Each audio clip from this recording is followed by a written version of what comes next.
Hi, everybody. Good afternoon. I think probably we're starting a bit late out of courtesy to the fact that it might have been a hard schlep for some people to get here today. But I think probably we should get underway, and no doubt people will be trickling in. But and Rob Laidlaw just trickled in. So now that Rob's here, we know it's time to start. My name is Erika Ritter, and I'm interested in animal issues. I'm a writer and often write about them, and have become involved with Animal Alliance, and therefore have had a chance to meet some of the people who are the speakers today. And the event, this whole gathering, really, the idea is not only for people who already work together to catch up with each other on different aspects of their work, but also for people who are looking for inspiration in their own activism, people who are in areas where they're kind of feel they're working alone in these things or don't have a lot of community support. It's great to get the inspiration, especially on a day like this, blah and cold and dead of January, and we really appreciate that everybody made the slog to get here on a day like this. I think you'll think it's worthwhile. And what connects everybody in this room, I'm assuming, is love and concern for animals, but really it's the human cooperation and the mutual encouragement that keeps everybody connected and keeps all these campaigns and campaigners going. And this is particularly true, I think, in the society that we live in, where we think we have such connectivity, with social media and email and Snapchat and everything else. But in fact, communication that's virtual and not actual has its limits. I think it's very good to feel that you can touch base in a day-to-day and kind of face-to-face way with people, and to hear from people who really are on the front lines of a lot of areas of this work, which is the group that we have today. I have to tell you, unfortunately, our fifth speaker was going to be Mike McIntosh, who is very involved in bear rehabilitation and public education about bears. And unfortunately, Mike is up in Algonquin, and for some reason or other, probably weather-related, could not make it today. So there will be 4 speakers, but it's still, there will be ample material here. And the issues range, as you'll find, from protecting captive wildlife to advocating for policy and laws to keep animals out of research, and just generally fostering understanding of animals who, after all, were on this turf before we were, and we don't share very nicely in most cases. There's the assembly of people in this room is, I think, more impressive and twice as valuable as the entire collection in the Jewel House at the Tower of London. So you've saved yourself a trip. This is where it's at. And we're going to have each speaker come up individually and give a presentation. And following each, there will be an opportunity after each speaker to ask questions. But my job is to kind of keep things moving so that we're really roughly talking about a half an hour in total for each of the speakers, which would be 15 or 20 minutes of presentation and then about 10 minutes for questions. So if I hustle you off, be aware that afterward there will be ample opportunity for meet and greet, and nosh and natter. We'll have some light food, vegan food, and there'll be chances to talk to people if you don't get a chance to pose your individual question. But Leah Lascaris is going to be passing among you with a microphone after each speaker. So if you want to ask a question, just signal your intention, and she'll come over or have it passed to you. So let's get started, and I think we're going to begin very logically, to me, at the beginning, which is with Liz White, who I think for a lot of us, myself included, is kind of an entry point into the whole world of interrelated animal organizations. She is really a linchpin of a lot of organizations. She's been an advocate from the beginning of her career, first as a registered nurse, and then working for the disadvantaged, working on Aboriginal land settlements. But for the past 3 decades, her focus has been the animals and the environment that we all share. She's a founder of the Animal Alliance and the Animal Protection Party, which she's going to talk more about today.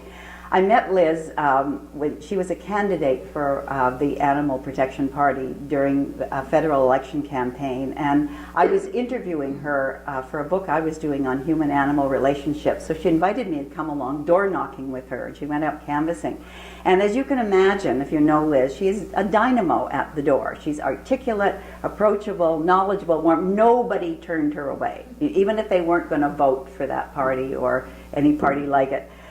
And she's also very humane, because we walk door to door, and I have a bad ankle, and Liz insisted on driving me home from this, and she personally, I think, could have walked all of Toronto knocking on doors, but she cut it short for me.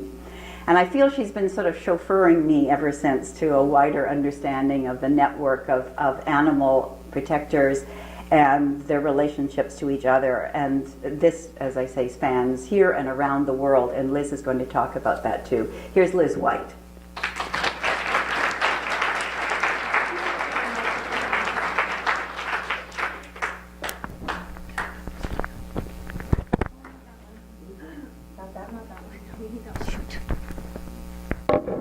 Okay, sorry guys, I'm just going to move that around a bit.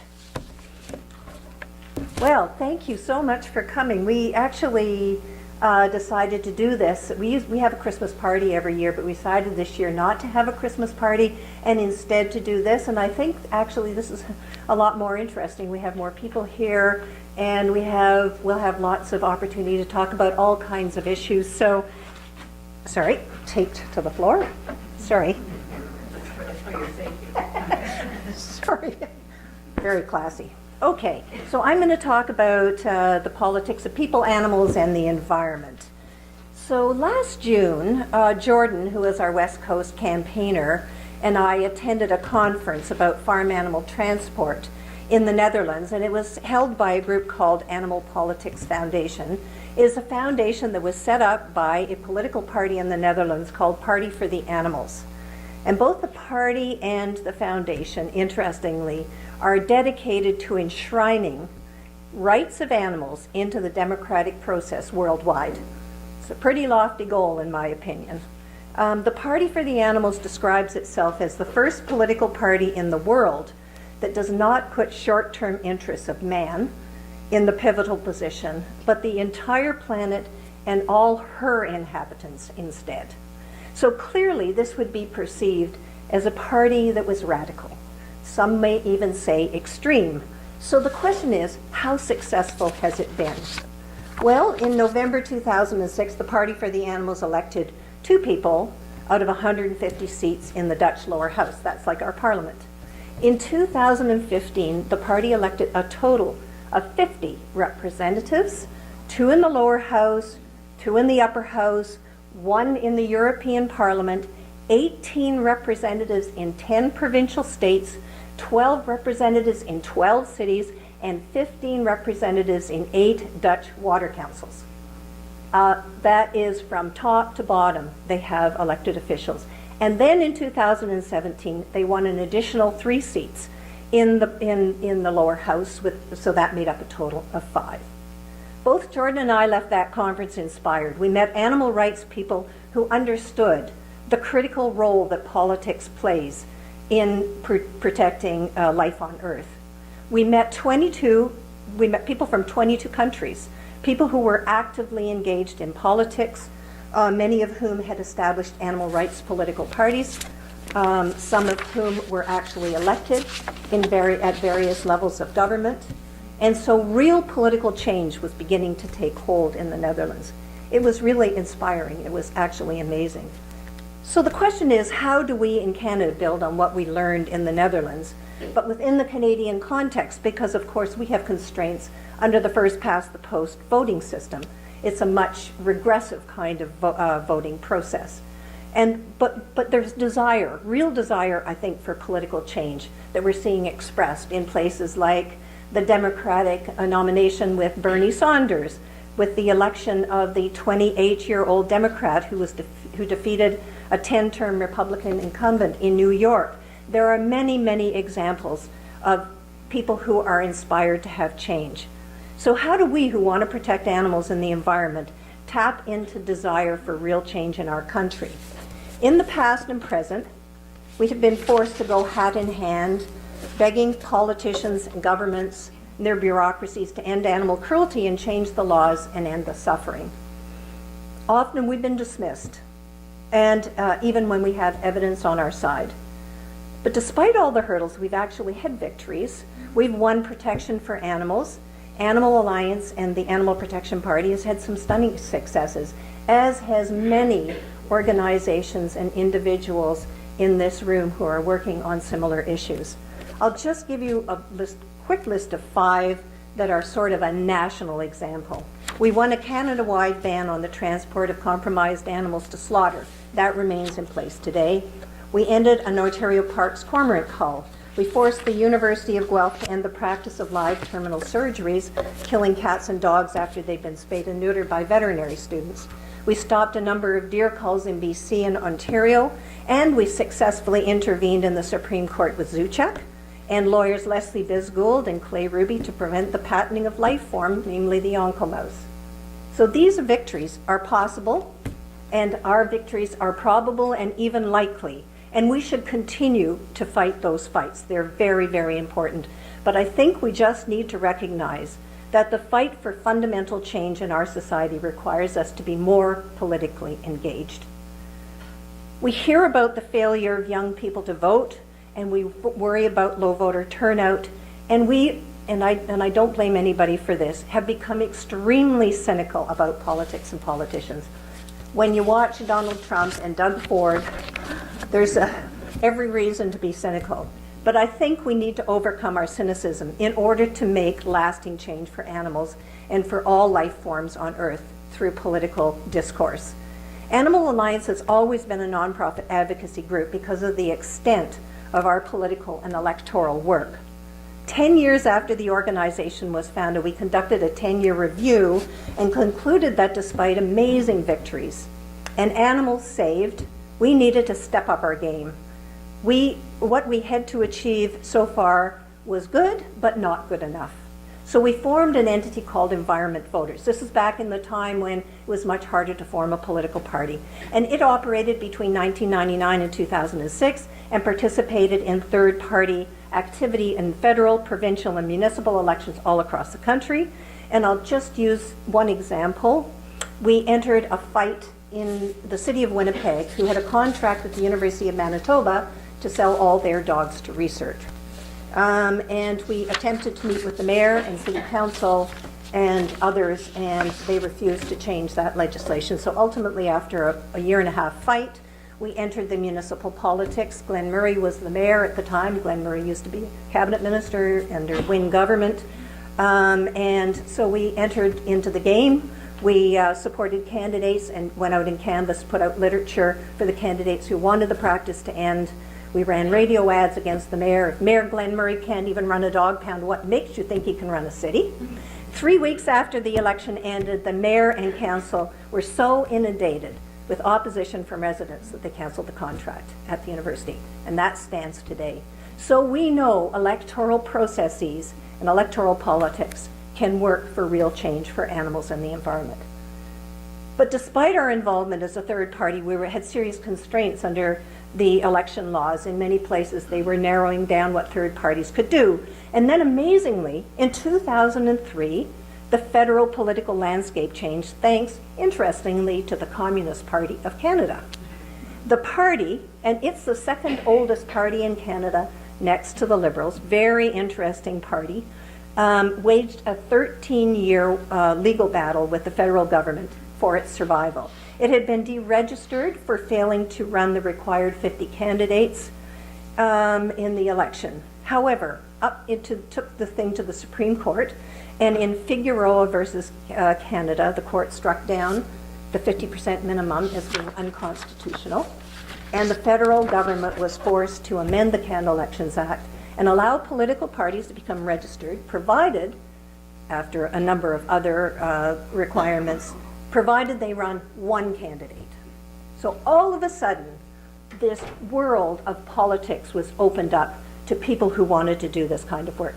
And then thanks to Stephen Best, who's our advisor and chief agent, he suggested that we consider forming the first ever animal protection party in Canada. He suggested that we reach out to our supporters to determine whether there was any interest in it. And in fact, our supporters embraced the idea. And so the Animal Protection Party of Canada was born and formally registered in December 2005. And so now we were able to fully participate in federal election campaigns. We then developed a platform, a number of strategies to build our campaigns on, and I just thought I'd go over a few of those strategies just to give you an idea. The idea is in campaigns of any sort, electoral or otherwise, because of the magnitude of the issues that we deal with, the large numbers, you know, 750 million animals we eat every year, not us, others. 3.6 million research animals is just too hard for people to get their head around. What does that mean? What animals are we talking about? Killing 50 cormorants a day, that sort of thing. So the idea is to identify an animal and make that animal kind of the ambassador for the issue. And the same for habitat. We need to identify key habitats and make them sort of highlight the need for broad protections, because it's hard to comprehend the extent of industrial exploitation of land and resources in Canada. We need to really research each issue. Our research is evidence-based. It's important to never believe the animal exploiters or never believe the government agencies that defend those animal and environmental exploiters. And we need to examine and critique information and challenge claims like deer are destroying the environment, cormorants are causing ecological damage. We need to figure out how to deal with those kinds of issues. We need to develop a coherent strategy. We need to never give up. There are lots of issues that are easy to win, but most of the issues are not. And we need to always be there to say we are never going to give up. And that makes us really a very strong, formidable force against the interests that are not ours. And then we need to engage in politics between and during elections. And like it or not, it's ultimately necessary because it's the only way to affect long-term change for animals and the environment.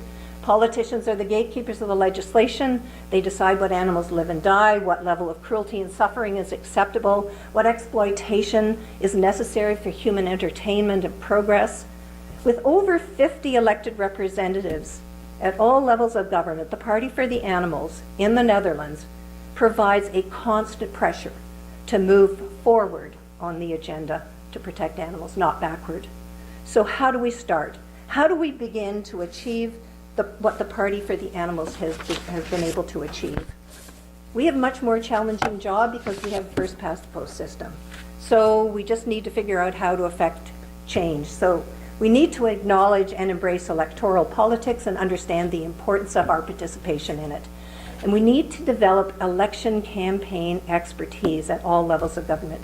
We need political researchers and strategists, those who exist in major political parties, who will lay out a strategic plan for electoral involvement and ways to change political composition so that governments become more responsive to us and to our interests in terms of animal protection and the environment. We're suggesting for those people who don't want to be candidates, and if anybody's decided after this talk that they'd love to be a candidate, come on up and see me afterwards. For those who don't want to, we're looking for people to run what we call riding watch. And those are participants in their own ridings.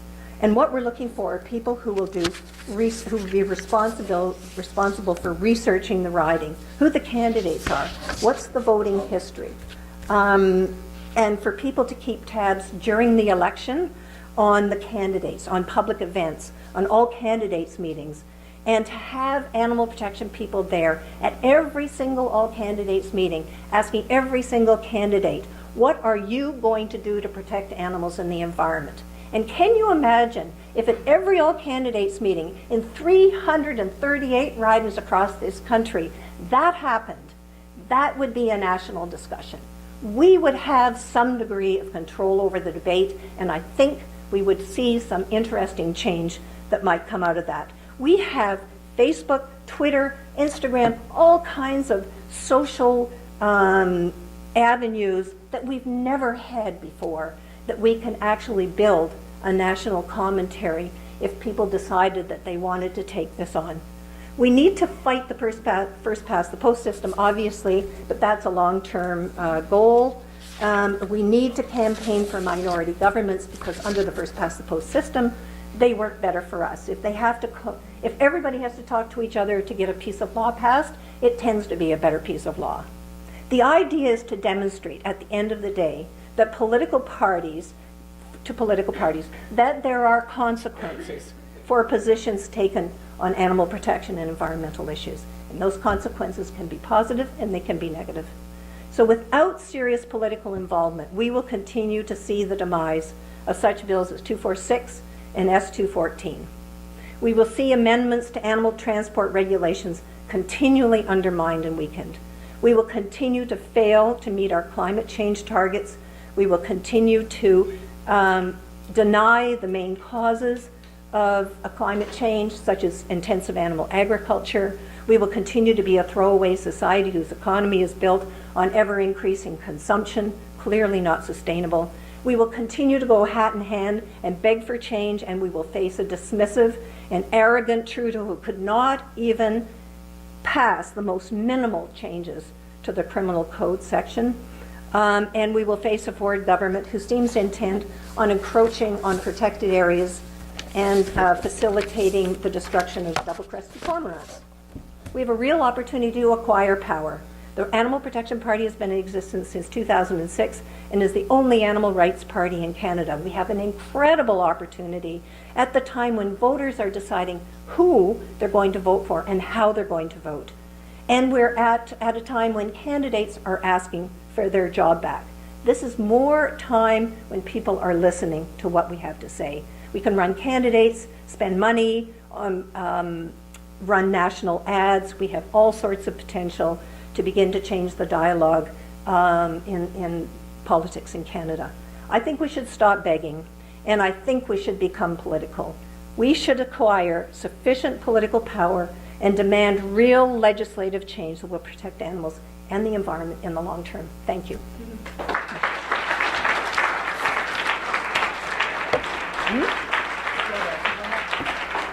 Thank you, Liz. And now there will be an opportunity not only to sign up to be a candidate later, but right now to ask questions generally to Liz. And if you signal who you are, where you are, then Leah will come with the microphone. Who's got a question? I'm sure there are some. Yes, ma'am.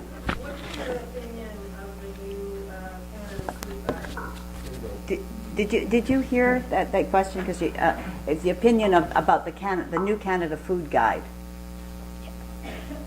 I think it's gone amazingly in the right direction. This is a time when industry, the Trudeau government has, the animal agriculture industry has great access to the politicians. But surprisingly, Jeanette Petitpas-Taylor and previous ministers have put a wall between the people who are making the decision about what the food guide should look like and the lobbyists. So they were never able to lobby who was deciding what was in the food guide, and I think we see the correct results from that. And that is a move to plant-based diets and away from animal-based proteins. I think it's fabulous. The other thing I noticed is that when news people are talking about it, they're not talking about it as like a wild, off the mainstream kind of new thing. They're talking about it as if this is what we have to do. You know? Yeah. So it's really the message is getting out there to people, and this is the new reality. The fact is, it is what we have to do in order to save our climate. Yeah. Even from a self-interested perspective, animal agriculture is the significant greatest contributor to global warming and greenhouse gases, and governments are simply oblivious to that fact or certainly don't want to deal with it. So the fact that the food guide did deal with that is really I think it's an amazing thing that it actually got achieved. Yeah. Kind of miraculous. Yeah. Yeah. Julie? Can you just wait till she gets there with the mic so that everybody can hear? I would like to know with cat and dog shelters, right now, is OSPCA, Toronto Humane Society Animal Services, do they actually give animals to labs? And 'cause people have asked this question, and I wasn't sure, how do we know which shelters are, actually giving animals to lab testing and which ones aren't? Most of the larger municipalities that we know are not. Toronto Animal Services, when they were amalgamated back in, can't remember the date, but when the city was amalgamated, there was actually a formal motion at council that agreed that animals would not go to research. So we know, and we've surveyed a number of other municipalities to get that considered or to confirmed.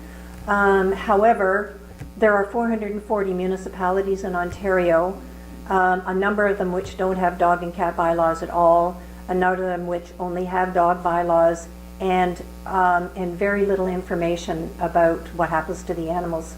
And we're in fact dealing with a dog that was lost up in around Lake Simcoe, and he's just disappeared. And nobody can, and he's a big distinctive dog, like big, his large dog, black and white. And he just disappeared within like a short period of time, just gone. And despite all of the calls to the pound and to the municipality and to others, it is unclear what happened to him. So we don't know. So we're working on that, but there's no requirement for pounds to tell you. It's pretty sad stuff. Good. Thank you. Oh, yeah. Yep. Oh, yeah. Yeah. To ask a question regarding the cormorant situation. Has anything, an outcome being brought forward by the government as yet? What is their decision? Just for people who don't know, the provincial government posted on the environmental registry a proposal to manage double-crested cormorants. These are birds that we don't eat animals, but for people who do, are inedible because they're fish-eating birds, and yet they are going to now be, the government is proposing to declare them as a game bird, to allow people holding a small game permit to kill 50 birds a day from the middle of March until the end of December. So every day, all year. And I did a little bit of research, and there's almost 200,000 people holding small game permits. So what we have is a proposal to exterminate a native water bird that has been subject of intense persecution for hundreds of years, and in fact was driven to near extinction because of persecution before it was then again driven to near extinction because of DDT. So we've been opposing it, and many people, and maybe some in the room, have written in opposition. The government has not made a decision yet, we haven't seen it, but their intention is to have something up and running by mid-March. So it's kind of frightening as to actually what's going to happen. But there's been no decision made as yet. Yeah. Wondering, which organization protects livestock, or horses in particular? It doesn't sound like the OSPCA is doing a good job or scaling back its efforts, but there seems to be a lot of animal abuse in terms of the equine industry, and who's responsible for ensuring their welfare? Well, originally it was under the contract. I think it was the OSPCA. Where that falls now, I don't know. I suspect maybe some of the inspectors within OMAFRA, but I don't think that's at all clear, and I don't think the government has been clear about that. I think that there is real problems with the delivery of animal welfare law enforcement by a private entity. Animal Alliance and Zoocheck have come together to write a report called New Directions to talk about alternatives to the animal welfare law enforcement delivery system in Ontario, and we're recommending that it be taken back as a government project. It is a public service and not to be paid for by a private entity. The government gives the OSPCA $5.5 million, but it costs them $20 million to do law enforcement, animal welfare law enforcement in Ontario. So people, donors like you and me and whomever else, money goes to pay for what is actually, should be a public service with access to freedom of information and accountability and transparency. So that's what our report actually deals with. But I think we're going to be in a situation where things are going to be in flux for some time with the OSPCA and the law enforcement issue, just because there's significant changes in the government and significant changes, I think, within the OSPCA, but whether they actually want to do this or not. So we'll see where it goes. At any rate, we're going to be lobbying to see if we can get our report on the agenda for the Conservatives and see if we can get it considered as an alternative. Just wondering what your thoughts are on ending the or how do we get the government to end subsidies to the meat and dairy industry and maybe even potentially direct them over to the plant industry. A bunch of us went to Ottawa last year. We marched Nations Rising, which is a march to end government subsidies, but you know that's clearly not enough. Right. Well, that's what I mean. Clearly, that particular issue is exactly what I'm speaking with about the party. We need to figure out a way to build that commentary in a much more broad way in the ridings, in people of the parties where people make decisions about giving $25 million to the dairy industry to promote milk drinking, you know, and all the other subsidies that take place. And I think that's actually, you can't legislate somebody being vegan. I mean, that's not going to happen in a democracy. But you can say, we are not going to subsidize any animal agriculture at all. We are going to begin to focus our subsidies on alternatives, on plant-based stuff. And we're going to push, as the Food Guide does and others, behavior, changes in behavior, along with people in the health industry, so that it's a multifaceted focus on trying to get people to change their behavior. But I think you have to do it through taxation and other legitimate kinds of democratic tools to actually begin to change people's behavior.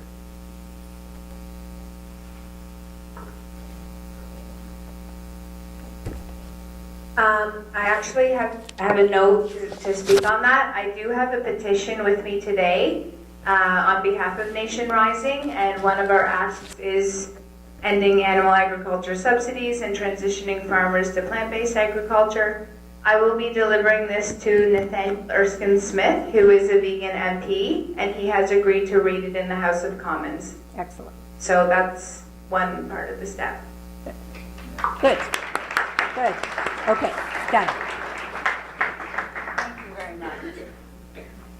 Thank you, Liz. And as I said, afterward, when we're finished with all four speakers, there will be opportunities if you have other specific questions. I mean, Liz, as you can tell, really can cover the waterfront. She has many topics. And some of the things that she brought up will be brought up more by subsequent speakers, issues about animals and research, about pets lost to research, and also the report that Liz mentioned that she and Rob have worked on to attempt to bring animal protection back into the public sector. And I think Rob will have some mention to make of that. I first met Rob Laidlaw, who is our next speaker, in a small town Ontario library, and he'd come to offer some insight about a nearby family-run zoo that was a problem. Rob, no doubt, does not remember this evening because it was one of thousands that he would have gone and attended and spoken at. But I remember it because I was struck by the fact this is the founder of Zoocheck. He's a chartered biologist with decades of experience working in animal protection. He's worked all over the world. He's written numerous books for children on animal protection and welfare. And yet that night he'd taken the time to drive out to Prince Edward County from Toronto, or maybe he rode his bike. Rob is a prodigious bike rider. It's only 100 clicks each way. He might have gone on his bike. And he is a very passionate cyclist, but even more passionate about relationships among the entire animal protection sector, which is also something Liz touched on, the need for cooperative work amongst people with these interests and organizations with these interests, and what needs to be done better in order to organize advocates, to lobby politicians, and to improve laws for animals. So let's hear more about this from Rob Laidlaw.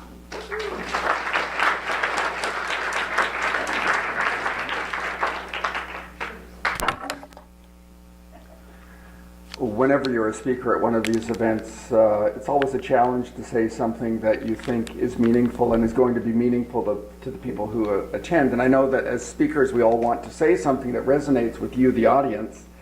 And we also want to say something that's interesting, informative, and for some of us, hopefully entertaining and funny. Sometimes we succeed, sometimes we don't. I didn't know what I was going to talk about today until this morning. I was sort of struggling with what can I say that's meaningful? I hope it is meaningful, so the title of my talk is called Hopefully Something Meaningful. And I guess time will tell.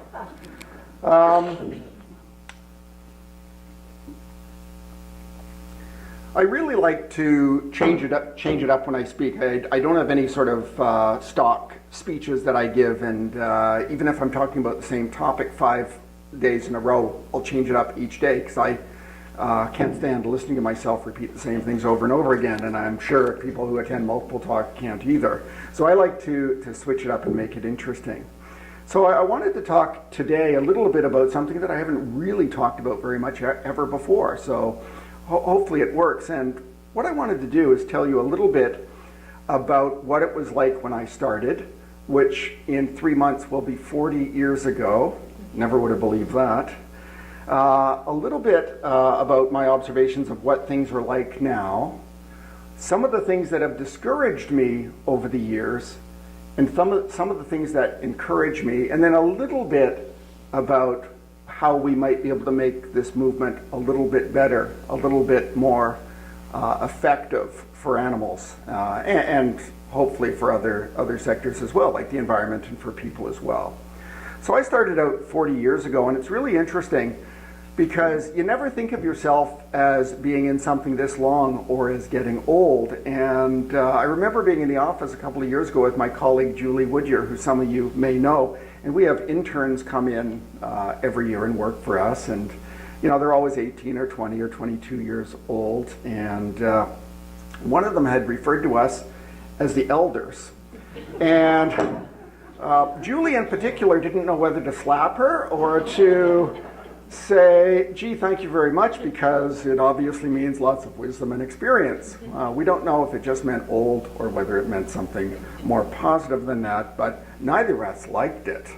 I realized how old I was when I was attending a meeting at World Animal Protection a few years ago, and I said, oh, I remember talking to this policymaker about this issue in such and such a year, and this is what they said, and it was stalled then, and maybe we can learn from it. And 2 of the adult participants in the meeting put their hands up and said, we weren't born yet. Said, holy mackerel. It's been a while. But you never realize it. It just sort of catches up on you.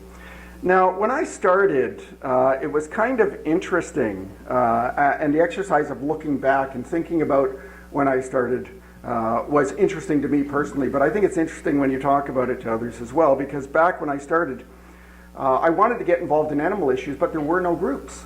I could not find any sort of traditional advocacy groups out there that worked on policy making and changing laws and doing investigations and things like that. They didn't exist. I attended the meeting of one group that was the only one that I could find that was advertised as an advocacy group, went to their meeting, nothing against people who are elderly, but I think the youngest person was about 75 or 80, and the primary item on the agenda for the evening was whether to have a popcorn popper at the upcoming bazaar. That was the state of things way back then. There were few groups, even in the US, other than a sort of a handful of groups that had started in the 40s and 50s, there weren't very many. There weren't any individuals that I could find. We didn't have the internet or Facebook back then, so it was very difficult to find people, but you know, the meetings I attended and the efforts I made to find people were largely unsuccessful. There wasn't a lot of acceptance of a lot of the issues that today are quite well accepted and talked about in a very serious way, and there was not a lot of awareness. To a large extent, the animal stuff was fringe. You know, people thought it was sort of, hey, you know, some people over there that are crazy cat ladies and a few others are interested in these issues, but nobody else is. They were fringe issues very much. There was very little information about what was going on in the world. I remember having to actually write letters and put stamps on them and mail away to England and to Germany and other places that had a longer established movement for animal protection to actually find out what was going on, because there were no sources of information. And of course you had to wait 2 or 3 months or sometimes longer to get a reply to find out what was going on. And then of course you had 20 other questions, and then off goes another letter. And it was a very laborious and long-term kind of process. And of course we didn't have any of the technologies that were available today that make effective advocacy possible. I remember my big technological innovation. This was something I thought was amazing. It was like moving into the era of Star Trek. I got a $69 electric typewriter. And that was the big technological innovation. And then after that, it was a fax machine. We thought we were in the space age, because prior to the fax machine being acquired, we actually drove around Toronto from about midnight till 5 a.m. hand delivering press releases, putting them in mailbox, sliding them under doors, and doing things like that to disseminate the information. So that was the state of things back then. Not very many people, very minimal technology, not a lot of interest or acceptance. But from about 1980 to 1992, and I started doing this work in 1979, from about 1980 to 1992, there was a flurry of activity that most people don't know about. A lot of groups started at that time, or in that time period. Zoocheck started in 1984. The Toronto Humane Society at the time had a vibrant and quite large advocacy department, which some of the people in this room actually worked for. And that department was renowned throughout North America and around the world for being this very progressive and action-oriented entity. When the Toronto Humane disbanded that aspect of their organization, Animal Alliance formed. I think it was in 1992. 1990, okay, so even earlier. And then other groups started forming as well. In 1982, prior to the formation of Zoocheck, I was part of a group called Mobilization for Animals that had come up from the US and had established itself in Toronto and had actually gone from about 0 to 8,000 supporters in 8 months. There were quite a number of groups that had started up during that time period, as well as in the US. People for the Ethical Treatment of Animals started. The Performing Animal Welfare Society started. There were a number of groups that were sort of in an analogous situation in the US in terms of the growth of the movement. So it was a really dynamic time, and of course there was more information. There were more books and articles and documentary films coming out as well. I remember back in the 80s with Mobilization for Animals, we were doing events every single week. Our monthly meetings had 200 people attending every single month, and we had about 120 of those people involved in community organizing, broken into groups that worked on logistical matters and outreach and political advocacy and all of that. We had events, some of them that attracted several thousand people. It was a really dynamic time, and there was a lot going on, and it was a very hopeful time. But after about 1992, there were groups like Animal Alliance, like Zoocheck, and a few others, and individuals that sort of slogged on. But then the conversation amongst ourselves became, why are there no new people? Why is this energy and this enthusiasm that we had witnessed previously not taken hold and created this more massive and more vibrant and more effective movement? And unfortunately, it didn't. So we slogged along, and like Liz said, we've all made some fantastic moves forward, some great successes for animals, but the broader movement just didn't materialize. Now that changed to a certain extent with the advent of the internet, because the internet basically was the game changer. And today, because of the internet and other factors, we have literally thousands of groups in North America. I think the last survey that I saw said there were about 11,000 groups in North America that would characterize themselves as animal welfare, animal rights, animal protection groups. And then you've got all kinds of other groups that promote veganism and other issues that have an animal component. So today we have quite a substantial movement. I think there was a survey done a few years ago that said about 10 million citizens in the United States say that they are members of animal rights groups. So that's a sea change from 40 years ago. There's also hundreds of sanctuaries and rescues that have started up dealing with everything from domesticated animals to dogs to wild animals. And they keep growing. They're growing exponentially in numbers. And there's countless events right across the country and across the continent and overseas. Every single week here in Toronto, there's events that have to do with animals or veganism. And if you look across the country, you look elsewhere, you'll see that if you wanted to attend them all, you couldn't. There are just too many. It would be impossible for one person to do that, yet in the old days you could. You could go to every animal event on the continent. It was quite easy because there weren't very many. There's more mainstream acceptance and interest and more media interest.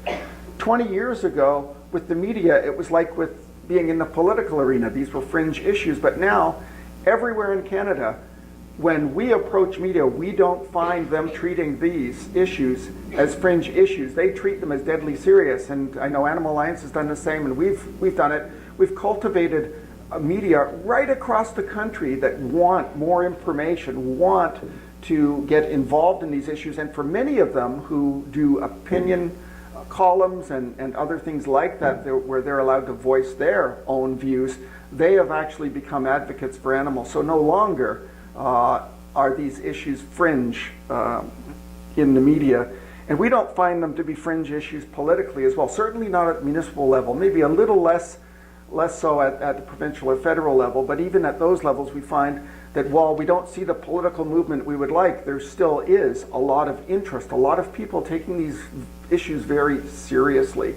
That is very, very different. And of course, as I said, the technology that allows greater reach, instantaneous reporting on issues, and an ability to network and cooperate that never existed previously is now there on every home computer.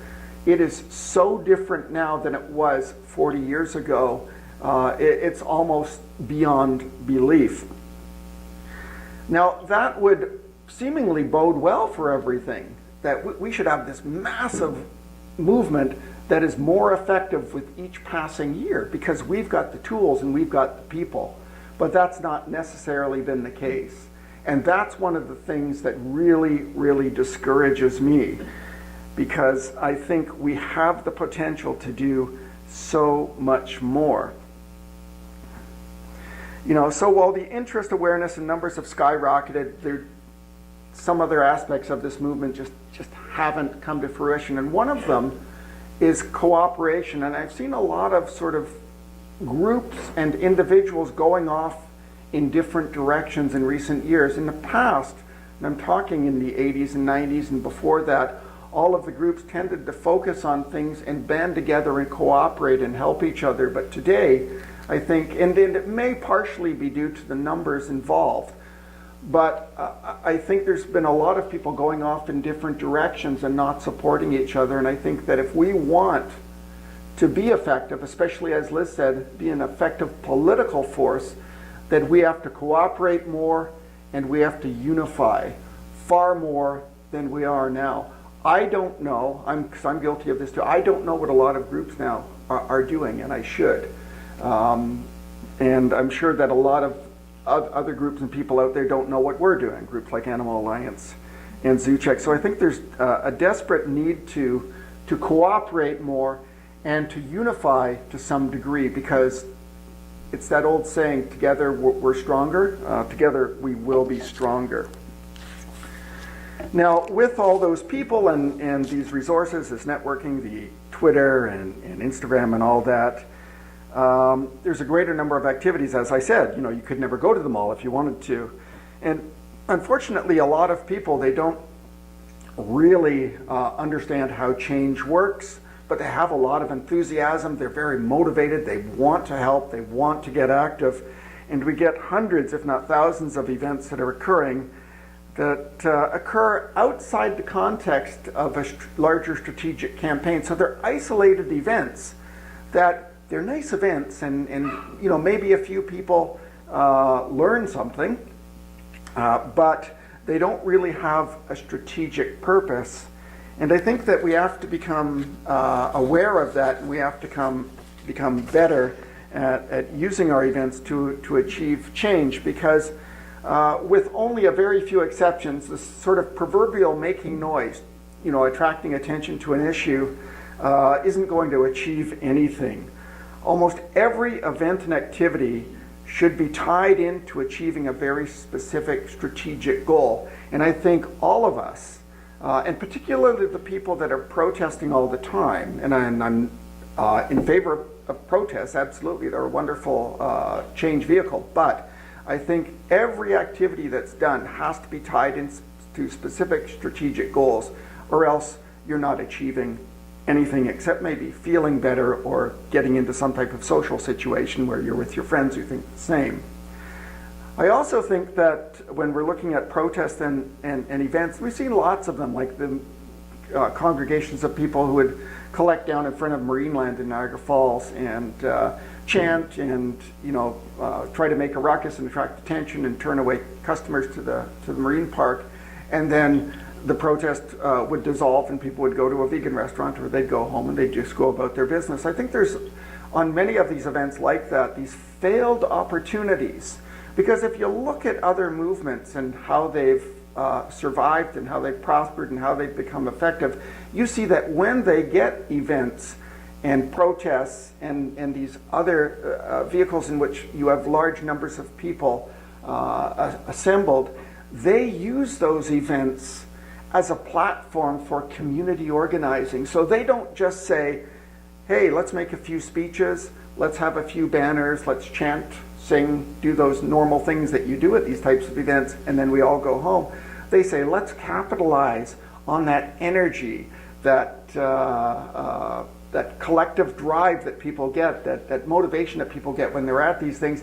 Let's capitalize on it and get all those people right after the event down to a hall or to a hotel room, and let's talk about how do we organize, how do we take all this energy and actually use it to make change happen. And a lot of that will be working on matters that are political in nature.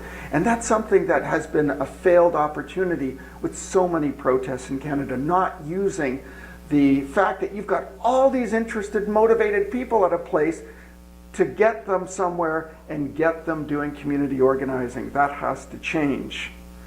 And we all have some level of blame in how things are developed, and I include myself in that. I think that my own group, and I'll just speak for Zoocheck alone, I think that over the years we haven't made a strong enough attempt to reach out to other groups that do protests and that, to say, you know, how can we become a more unified force? How can we capitalize on what you're doing, and how can you capitalize or learn from what we're doing?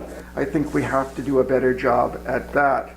I think we who work largely on political initiatives have to do a better job of letting the other people involved in this movement understand what we're doing. Because I have a lot of people that say, oh, I've heard of Zoocheck, or I've heard of this campaign or that campaign, but I don't really know what you do or how you do it.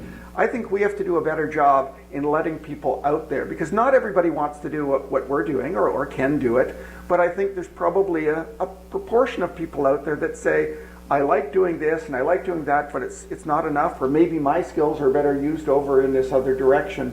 So I think we who are doing more of the political advocacy side of things have to really let people know what we're doing so that they can decide if they want to get involved in that, either independently of us or with us. And one of the things that we're discussing now, and we've been discussing for the past 2 years to try to get past that impasse, is Animal Alliance and ourselves are going to do an activist school. We've been talking about it, I think, for about 3 years, and we will be getting that off the ground this year to try to bridge that gap. We know how to do some things. We don't have all the answers, but we've both had a lot of success, and we think that what we can relate to people and instruct people on will be helpful to them. So, how do we proceed? I've talked a little bit about a few ideas, but how do we proceed? Well, I'm going to give you a few points that came to me this morning. Number one, we have to take advantage of or create opportunities to cooperate and unify.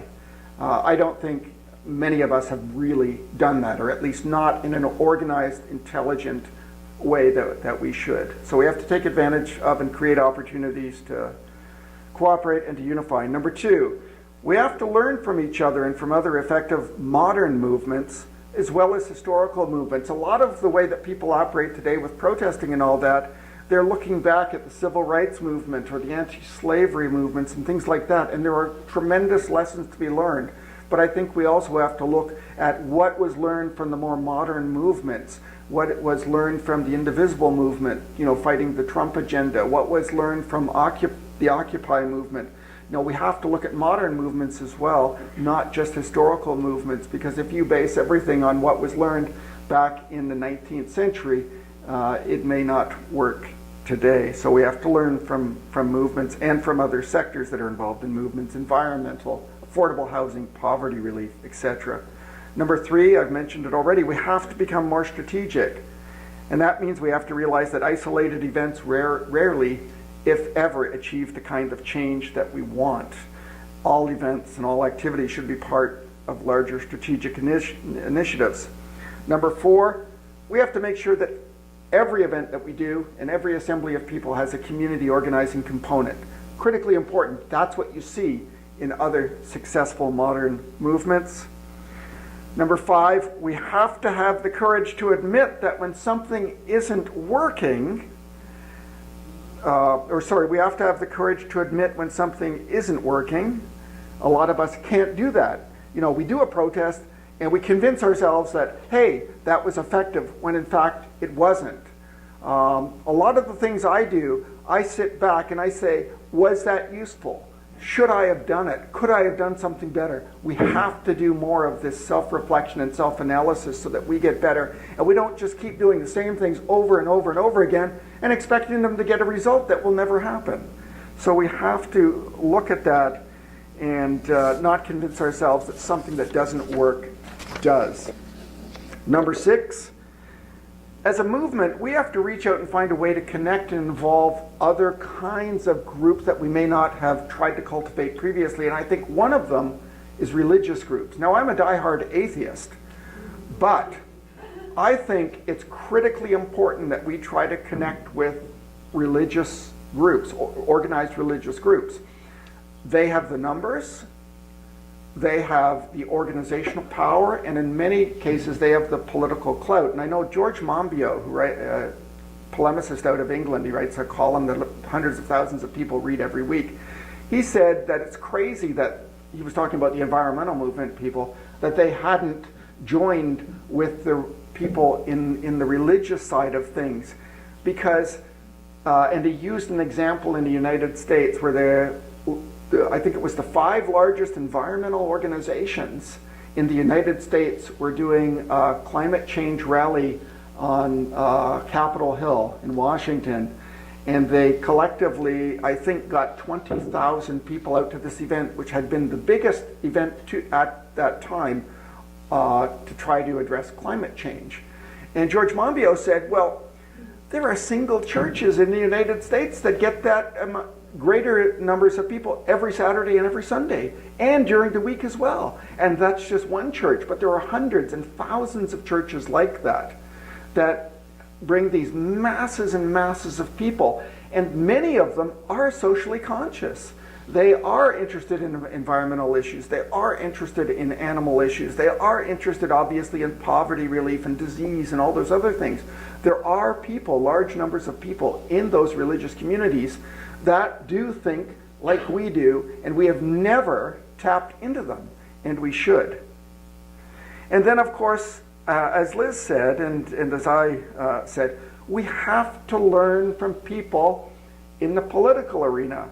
If we want to learn how change happens, we have to go to those people or study what they do or become involved in what they do so that we learn experientially. We have to learn from the political arena, and if we don't, we'll only ever get little tiny changes. You know, sure, they're important for animals, but the big changes that we want just won't happen. Now, I just want to finish off with one sort of random idea that came to me this morning, actually at about 11:25 before I hopped in the car to come over here. And I'm always thinking about how do we get people more involved? How do we get people motivated? How do we get people thinking, you know, in a way where they're not complacent, where they just say, okay, I'm going to get up and do something. And one of the things that we found at Zoocheck, and I'm sure it's the same at Animal Alliance, and it's the same at many other groups, is that, you know, we have some of the know-how, but we don't have the numbers. You know, we don't have the thousands and thousands of people that instantly respond to everything we do. And I was trying to think, well, how could we get some of these people involved in some of these things? And the idea I came up with this morning was what I call peer pressure action groups. I thought, why don't we, as a community, get people to sign up to basically an activist list where everything is public. So everybody on that list, anybody can go to the internet and see who's on that list, and then have a checklist of columns. So it could be an important committee meeting coming up at the City of Toronto. It could be some initiative to help agricultural animals in transport. It could be something, all of them geared toward things that have a particular specific goal in mind. And we ask people on that list, and they can opt in or opt off of the list if they want to, hopefully they would stay in, to let people know by checking what they've done. Have they written a letter? Have they contacted their politician? Have they attended a committee meeting? And use peer pressure to try to get more people to get involved, because I think there's a lot of people that just need that little nudge to get involved, and I thought that might be a really interesting way to do it. We certainly see peer pressure applied both in industry and other kinds of activities, but I don't really see it applied too much in this sector. So that was one sort of random idea that I thought I'd share with you. Now, every single time I talk, I like to do the rah, rah, rah, let's get motivated, all this kind of stuff. And I have this list of principles that I wrote about activism. There's 7 principles. I'm only going to tell you about the last one and read a quote. The last one deals with all the work that we do. And actually, I had a conversation with Liz about this just yesterday. I think I ruined your taping here.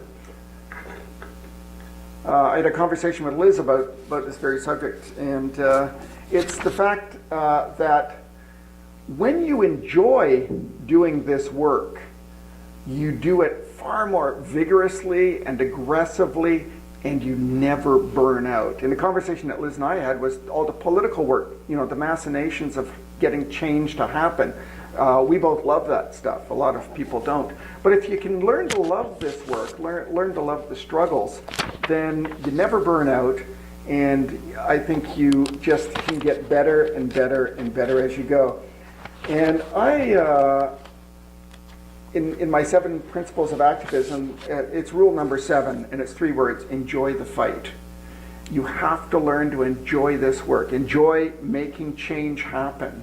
And if you do, you will be a fantastic long-term activist. And there's a quote I want to read by the great desert writer, Edward Abbey. He wrote Desert Solitaire, The Monkey Wrench Gang, and a bunch of fantastic books that you could read in it. And it relates to enjoying the fight. And some of you may have heard me say this before, but I love it. I read it every day. It's on my computer. So I wanted to finish off by just reading it for you. And I hope you take it to heart, and I hope you, if you don't already, learn to enjoy the fight. So here's what Edward Abbey said: do not burn yourselves out. Be as I am, a reluctant enthusiast, a part-time crusader, a half-hearted fanatic. Save the other half of yourselves and your lives for pleasure and adventure. It is not enough to fight for the land.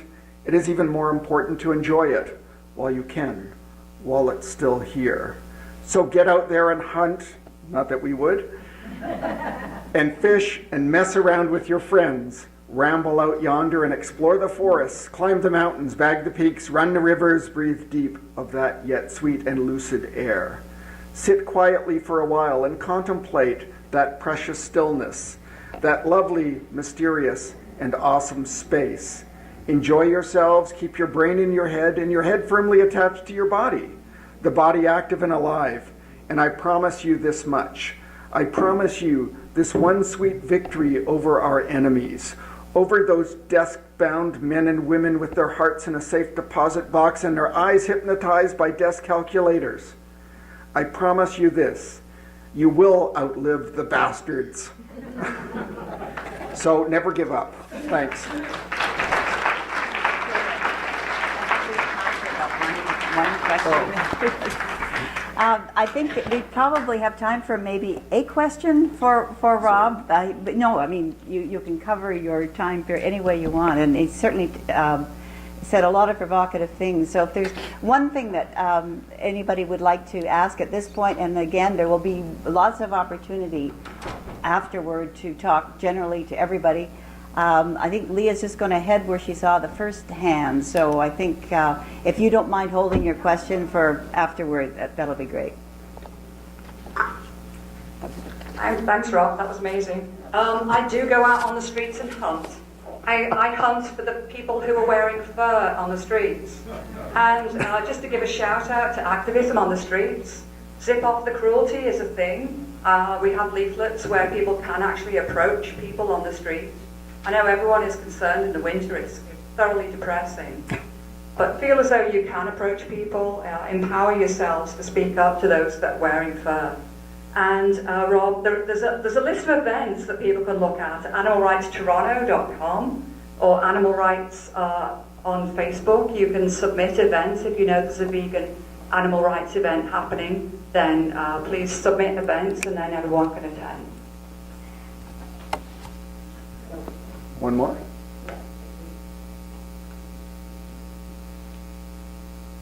Hi there. I'm sorry, I've never heard of your organization. I'm sure you've done some amazing work in the 40 years that you have.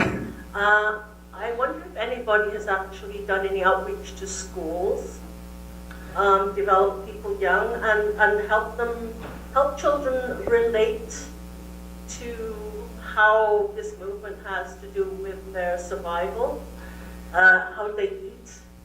Yes, actually, most of the groups that I'm aware of, ranging from the smaller groups to the larger international groups, have outreach programs, some of them that are very involved, that have curriculum lesson plans for every grade.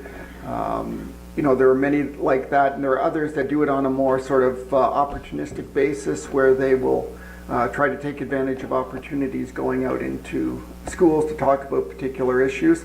In the case of my organization, it's opportunistic largely. Most of the outreach to children occurs through our campaigns. So I can give you, you know, an example where we were doing a campaign throughout the North, and as part of that campaign, we wanted to get kids on board, so we would go into schools and talk about that particular issue to school kids. I was involved in another project dealing with stray dogs in the Cree communities in northern Quebec. So part of that project was humane education in every one of the schools in all of the Cree towns that we were dealing with. But most of the organizations that I'm aware of or that I've worked with, they do that kind of work. Some of them are dedicated solely to that, like the Kindness Club, which operated for many, many years. That's all they did, go into schools. But there are many groups that do that either in a small way or in a more substantive way. Yeah. Okay. Yeah. Again, Thanks. great. Thank you so much, Rob. Thanks. That was great. And some people's job is to be the spoiler and cut things off and keep it moving along. But as I said, this is has been organized in a way that is both social and kind of more structural, so that don't be hesitant when we're finished with the formal presentations to you know, pose those questions that you didn't get a chance yet to pose. And we're going to go into the law now, and with Lesli Bisgould, who has a deep history with animal law and with pretty much everybody in this room who is connected to animal protection. I would say she is a true pioneer in animal law because she was the first lawyer in Canada to have a solely animal rights practice, which she had for 10 years. And she has now moved on to full-time legal aid work in poverty and human rights law, but maintains a great and deep involvement in the animal advancement of animal issues. She teaches a wonderful seminar that I've had the pleasure of attending at the University of Toronto Faculty of Law. It's an introduction to animal law. And she's also helped organizations with writing legal reports and opinions, groups like the Animal Alliance, Zoocheck, and others. She's lectured on animal rights and the law and authored a book which is the first and now classic Canadian law text on animal law called Introduction to Animals and the Law, or is it just Animals and the Law?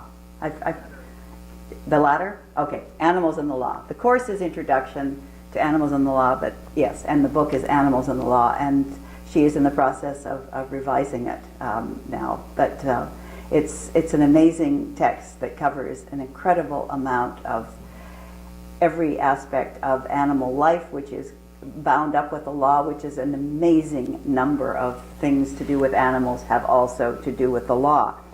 But Lesli, for all of this, is formidable, but she's approachable, she's a clear thinker, she's a wonderful speaker, she's witty and kind and caring. If she ever needs a personal ad written, I will happily volunteer to do that. But meanwhile, it is my pleasure to introduce Lesli Bisgould, and she will talk about animals in research and the law. Here's Lesli.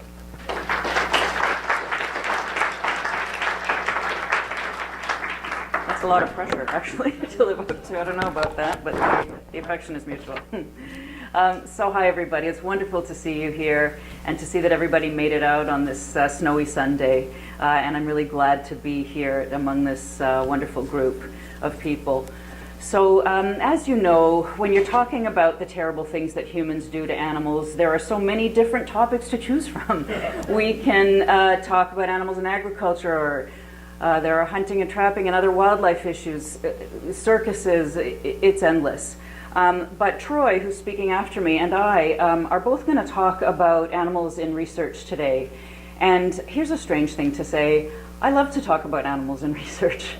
Not the substantive, violent part of it, but the ethical part. And the reason I love to talk about it is because the use of animals in research is the topic, I think, that best illustrates the problem with categorizing animals as property or chattels or legal things, as we do in our legal system. Because in this subject area, hurting animals is the very purpose of the activity. And so it shows, contrary to the claims of all of those who hurt animals for profit, how it is perfectly lawful all across this country to cause animals pain, suffering, injury, disability, disease, fear, stress, discomfort, loneliness, hunger, thirst, completely unnatural lives. Research is also interesting because it's the most challenging subject for some people who have ethical concerns about the treatment of animals, right? And I'm sure people in this room have experienced that if you've thought about it yourself or tried talking to others about it. We see animals, the use of animals in research, or many people see it as sort of an unfortunate necessity, right? We don't want to do it, but how can we leave any stone unturned when it comes to seeking to cure the diseases that so deeply affect us and the people that we love? How can we leave any stone unturned? Yet, when scrutinized, this subject area really raises what I think are the most difficult problems in respect of justifying the instrumental use of animals. So, in my few minutes this afternoon, I'm going to try and touch on two things. I'm going to say just a few words about what I think are the ethical problems inherent in using animals in research, in general, and then I'm going to touch on Animal Alliance's campaign to stop the use of former pets in research in particular. So the inherent ethical problems, just afraid I'm going to drop this, sorry. Animals are used, as many of you will know, in a wide range of experiments conducted in or by both public and private institutions across this country, universities, hospitals, governments, pharmaceutical, and other corporations. And although humans would be, of course, the best models for studies related to human disease and matters generally affecting the human body, ethical concerns preclude the use of unconsenting humans in experiments. And when it comes to the use of consenting humans in experiments, really that's prohibited for the kinds of things that are done to animals. And where it is permitted, it's subject to controls and extensive, deep, persistent ethical debate. In fact, law professor Von Black has written a really great piece about all the criminal offenses that you would be charged with if you did to humans what we do to animals in research. So it's really therefore incorrect to say that we will leave no stone unturned when we are on this quest to cure human disease, right? Because however important such cures are, we've decided as a society that some things are even more important, right? An individual's right, the right that each and every one of us in this room has to our own life, liberty, and bodily integrity is seen as more important and takes priority over the knowledge that might be gained if any of us in this room were used instrumentally for the benefit of others. And when we turn to animals to be the surrogate models for the human body, we create a very interesting logical contradiction. So, research is done on animals on the basis that they are like us, right? And that means the results of the experiments that we do on them are going to be meaningful to us, to the human body. So animals must be like us. But on the other hand, it's justified on the basis that they're not like us. And therefore, there's no ethical concern, right? How convenient. They're like us, they're not like us. They're like us, they're not like us. And that contradiction is an inherent premise of the practice. The researchers can't get around that. And it's also the basis, of course, of much of the objection to it. However, that contradiction is really, as you will have seen, obscured in the public realm, right? For lots of reasons. We see the research industry very sophisticated in this way, emphasizing the very serious problems that it promises to solve. And so it perpetuates this idea that vivisection, the use of live animals in research, is this unfortunate necessity. At the same time, it assures the public of the humane care that it's providing to the animals, how much it loves the animals that it uses, and then it portrays its critics, all of you in this room, as emotional and soft and little bunny huggers, or militant and terrorist extremists, or both, I don't know. Somehow we can be all of these things. And in these ways, it's been really successful at deflecting widespread public scrutiny. So I invite you to just take a wee moment to think about these claims. So first, the categorization of the use of animals in experiments as an unfortunate necessity. That is not just a factual assertion, is it? That's a moral assertion. And the practice is often framed this way, right? It's like a choice between killing an animal or letting a person die, right? They make you feel silly. How could you care about being mean to mice when we're talking about curing childhood leukemia? But this, of course, is an incredibly simplistic reduction of the scientific process itself. But it's also misleading from an ethical perspective, because the choice so posed has already been made, right? What I mean by that is the act of considering whether taking one life will save another reduces the status of the first to a mere instrument, right? We would never speak of the necessity of using a human being in an experiment without their consent, or taking a human being's organs to be transplanted into another person without their consent, or when we hear of such things happening in other parts of the world, we speak of it with condemnation. So characterizing the practice as an unfortunate necessity really presupposes and accepts that animals have a categorically different moral status than humans. Second, this humane promise that the industry makes. If a procedure is too terrible to subject a human to, how does it become humane when you subject an animal to it? How does that magic transformation happen? Only if in law, and as far as, only if that vague word has no actual meaning. And in law, as far as I know, it actually has no meaning. We throw around the word humane, but I can't find it in any legislation with respect to animals. So without having to explain what they mean, the industry throws this term around, as you know, just as a squishy way of allaying any concern that the lay public might have. It's all humane, it's all humane. When you talk to people who are wearing, like Jenny suggested, talking to people wearing fur, when you encounter them in public, they've all been assured by Canada Goose that it's all humane. What does humane mean? What's the law requiring it to be humane? Oh, we never asked that second question, and they never have to answer it. And so when the industry just makes these vague assurances that everything's pretty and humane, most people who are busy with 1,000 problems in their lives don't have time and feel they don't actually have to think about what is going on behind those very tightly closed doors. But even if we did want to think about it, information about what exactly is being done to animals and for what reason is very carefully withheld from you and from all of us in this room. There is no legal duty on researchers or any agency to make that information publicly available. And when it's sought by Freedom of Information requests, disclosure is opposed by the research institutions.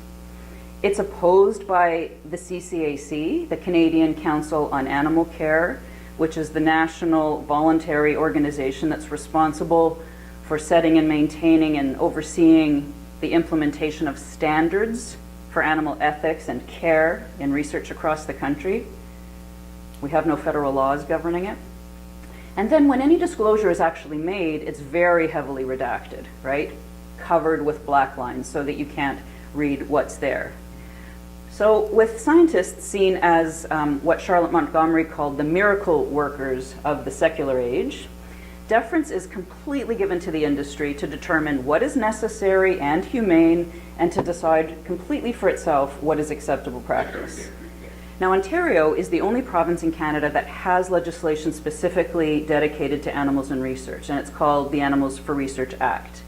But that legislation gives hardly any consideration to the interests of the animals themselves.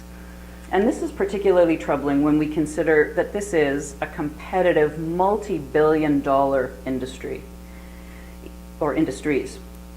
Even the research subjects themselves are bred and sold by large corporations with their own very profitable patent-protected strains of animals who are selectively bred to be susceptible to certain types of cancers or seizures or having Alzheimer's, as we're hearing in the news recently. And they call these animals purpose-bred. When it comes to cats and dogs, many who are used in Canadian, or at least we know for sure in Ontario labs, are former pets. As the Julie, I believe it was a person that asked about earlier. The purpose-bred animals surely do not deserve to be used in research, but there's something about using lost or stolen or even unwanted pets in this way that seems a particular violation of trust. Now, of course, the industry doesn't call these animals pets, but more clinically random source. These are random source animals. And rather than protect these animals, the Animals for Research Act creates the only system in the country of pound seizure, which effectively requires municipalities or municipal pounds to turn their unclaimed animals over to an interested research facility if they are not claimed within 72 hours. So this brings me to Animal Alliance's campaign to stop the use of former pets in research. Now, they had a campaign to end the use of animals in research in general and pets in particular for many years, and it was very successful in reducing the number of animals being used. However, those numbers are rising again, and Animal Alliance is ramping up the campaign again. They've begun by undertaking a major research project to get a clear picture of the problem. And so what I'm talking to you about here is information that I've gotten from a presentation done by Liz, and that's been written about, at least I think in a draft report that I stole from in this presentation by Erika, who may recognize it as familiar, so I quote her now. If you think it sounds good, thank her. So what they've looked at is data published by the CCAC. There's lots to say, by the way, about the information given to us by the CCAC. That's a long digression. I'm going to resist the temptation, but if you're interested in the question period. They also looked at research facility animal use and instruction documents, inspection reports of research facilities in pounds produced by OMAFRA, which is the Ontario Ministry of Agriculture, Food and Rural Affairs, who oversees the Animals for Research Act. And they've looked at municipal pet dog and cat bylaws in 107 so far of the 440 municipalities in Ontario. So, all research facilities in Ontario have to be registered with OMAFRA, and they are subject to inspection pursuant to the Animals for Research Act. But when I last looked into it, when I was writing my book, I actually spoke to the chief inspector, who was the chief inspector of himself, because it turns out there are 120 locations, at least, he thought at the time, where animals were being used in research in Ontario, because some facilities have several sites around the province. So at least 120 locations and one inspector. Do the math. I wonder if Doug Ford is going to hire more. So research facilities can also be assessed by the CCAC to see if they're implementing CCAC guidelines. And any facility that's getting public research dollars has to be certified by CCAC to get that funding. But facilities that are receiving private money and private pharmaceutical corporations do not. So that means there's a lot we don't know. We don't know how many facilities are registered with the CCAC, how many aren't. We don't know whether private facilities outside Ontario acquire cats and dogs as former pets for research. The animals used in those facilities would not be included in the CCAC data. But what do we know? Well, we know that in the terrible 80s, between 1980 and 1989, both purpose-bred and random source dogs and cats were used in registered research facilities across Ontario. And in fact, in those days, the majority was random source. And on average, 3,977 pets were used in research every year in the 80s. But as you heard, the Toronto Humane Society was a strong, active organization in those early 80s, and then along came Animal Alliance, and during their campaigns, there was a major decline in the use of all dogs and cats for research in Ontario. And the average number of pets in research between, now jumping ahead to the new millennium, 2003 and 2011, from almost 4,000 had gone down now to 642. Terrible for those 642, but what a dramatic decline. But the numbers began to increase again in 2013. And since that time, the average number of pets, just pets, by the way, a tiny fraction of the whole, pets in research every year is now over 4,700. So we've gone beyond even the terrible 80s. So what happened to drive these numbers up? Animal Alliance has a theory which has to do with the change in a definition of the term donated by owner in the instruction form that research facilities have to fill out.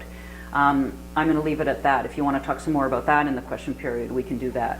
But what's clear is that both the animal use reports from research institutions and OMAFRA's research facility inspection reports show dogs and cats going to research from pounds, as we know because the law requires it, but also from shelters, from humane societies, from rescue groups, and the public is not allowed to know which ones. So what else has Animal Alliance learned through the Freedom of Information process? Well, secrecy persists. So much is withheld. The names of institutions, the species of animals, the description of what is actually done to them in the course of the experiment. But between 2012 and 2017, they found 26 inspection reports where dogs and cats were used. And in 16 of those, more than half, for people who don't want to do math on a snowy Sunday afternoon, more than half of these were in non-compliance with the Animals for Research Act. OMAFRA provided a list of 67 Ontario registered research facilities in 2016. 30% of the names were withheld.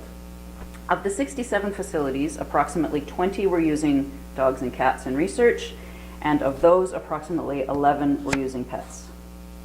And even heavily redacted, those reports show problems in how the animals are housed and handled. They cite numerous violations of standard operating procedures.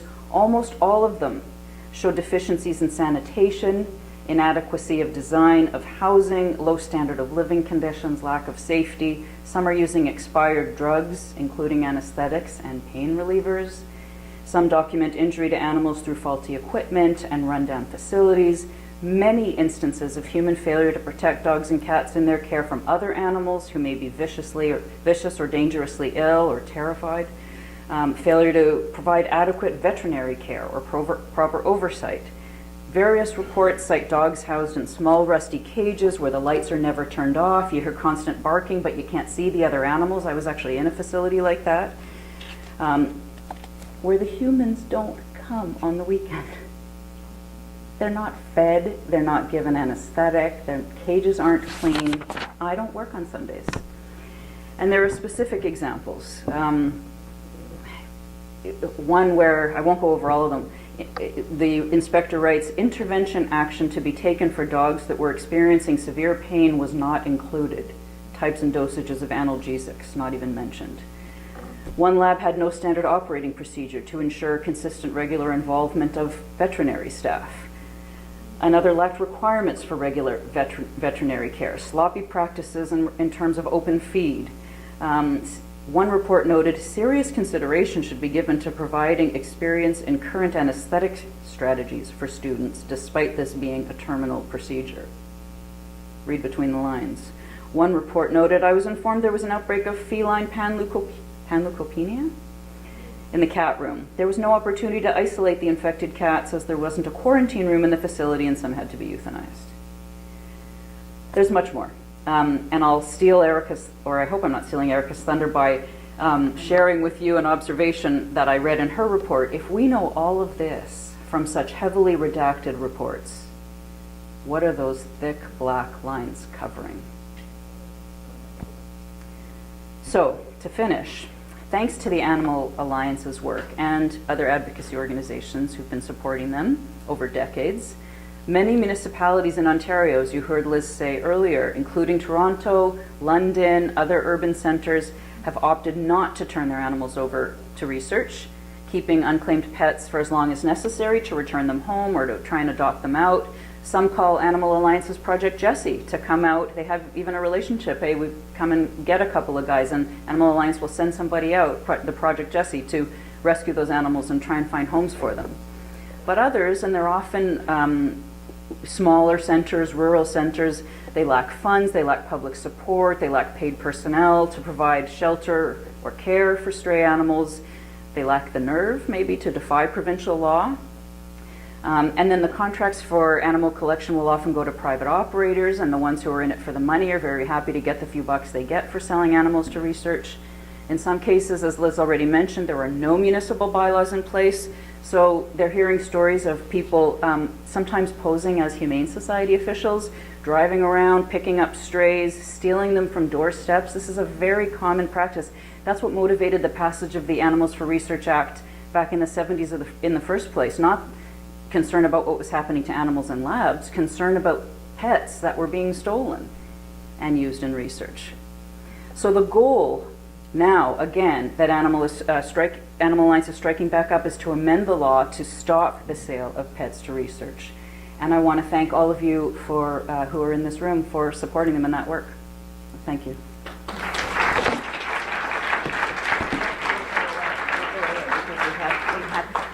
Thank you very much, Leslie. And there is opportunity for several questions, and so Leah will again go to whoever she sees first.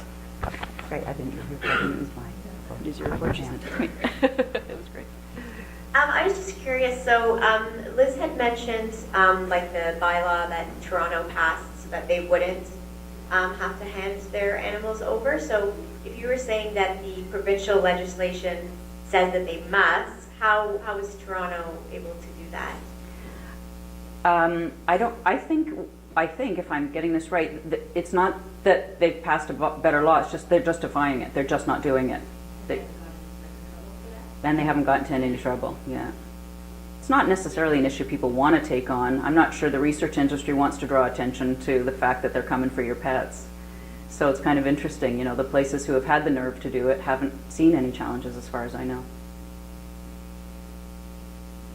And you could pass a bylaw. A lawful way of doing it, I think, is that you could pass a bylaw requiring, saying that your municipality is going to hold on to pets for a longer time, let's say 6 months. You have the option of passing, I believe you have the option of passing a bylaw saying that your municipality is going to do that.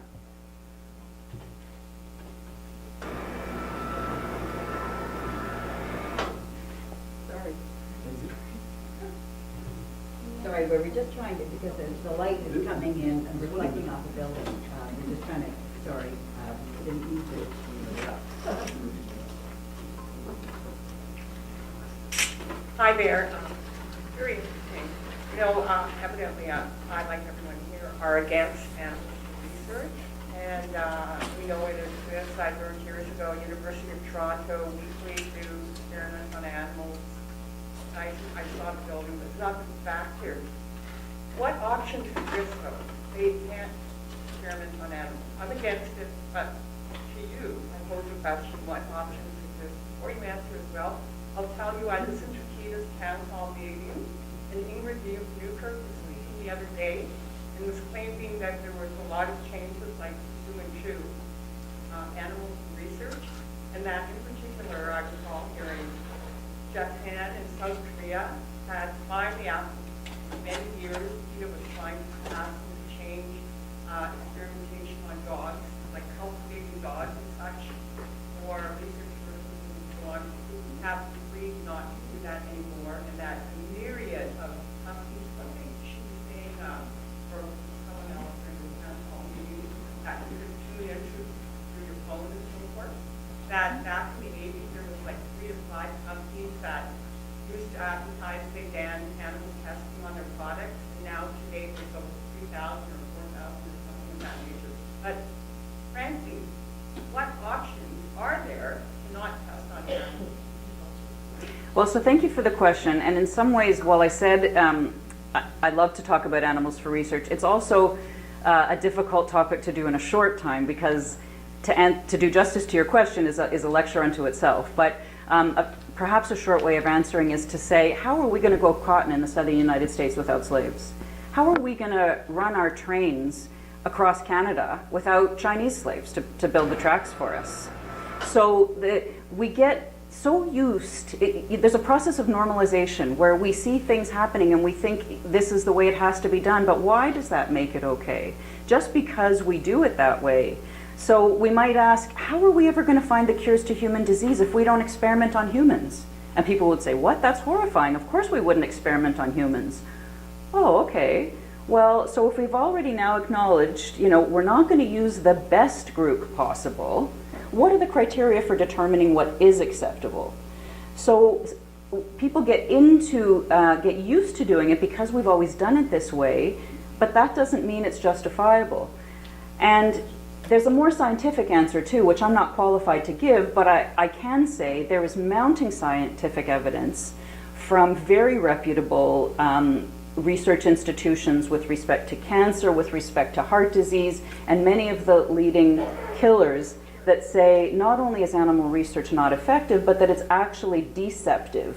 Because while we are similar to other animals in many ways, of course, we're also different in many ways, so that the results of what we're learning isn't necessarily applicable. And by the way, the researchers say this at the end of all of their papers, that it's not necessarily applicable. There is a growing and a huge already body of evidence in respect of products that were tested on animals and found to be safe, but then became problematic when used on people, or found to be unsafe, and then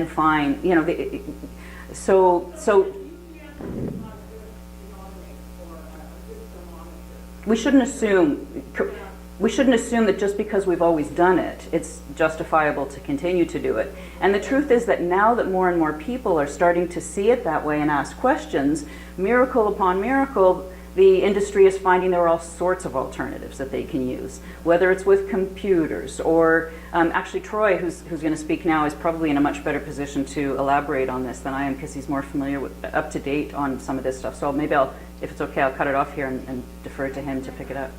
Thank you. And that's not even the best answer. Let me think about it. We'll try again over coffee.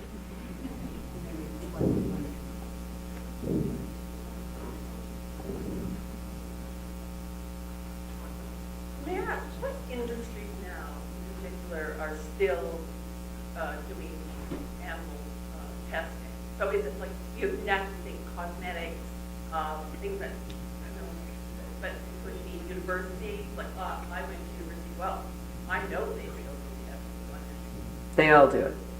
All the universities are doing it. All the hospitals are doing it. Every product is tested on animals, unless I shouldn't be so callous about it, because as I'm sure everybody knows, there are all sorts of alternative brands and products who have sprung up now. It's becoming a giant industry unto it, or a much bigger industry unto itself. So there's obviously plenty of profitable ways of creating these products without testing on animals, but all the big, I'm generalizing here, almost all of the huge corporations still do it for their cosmetics, for their household products, for things you wouldn't even imagine, anything that has chemistry in it. If that's well, that's not a good way. Right. Never mind. Cut that last line, she said. Yeah. Lots of the cosmetic companies have stock. Pardon me? Cosmetic companies, several have stock. Some companies When definitely they have sort stock. that out somewhere else, they don't do it, they're saying that they don't have stock. But Right. what other things, like, we're the ones hiding that we can't access, what are they researching? Where are they from? Are they Canadian companies? There's Canadian companies, American companies. I mean, any household products, if you think of all the poisons that are sold in grocery stores to clean your home with, that, by the way, we're starting to realize how sick they're making people, all of those are tested on animals. Liquid paper, tape, glue, anything you can think of. If they're coming from major corporations and not the alternative corporations, then they were tested on animals. But I guess I do want to emphasize that lots of corporations are finding ways to do it without using animals. It can be done. It's just that the larger corporations can't be bothered. They don't want to switch gears. They don't want to change the way they've been doing it forever. They've already got the equipment. They've already got the personnel. This is how they know how to do it, and they want to continue.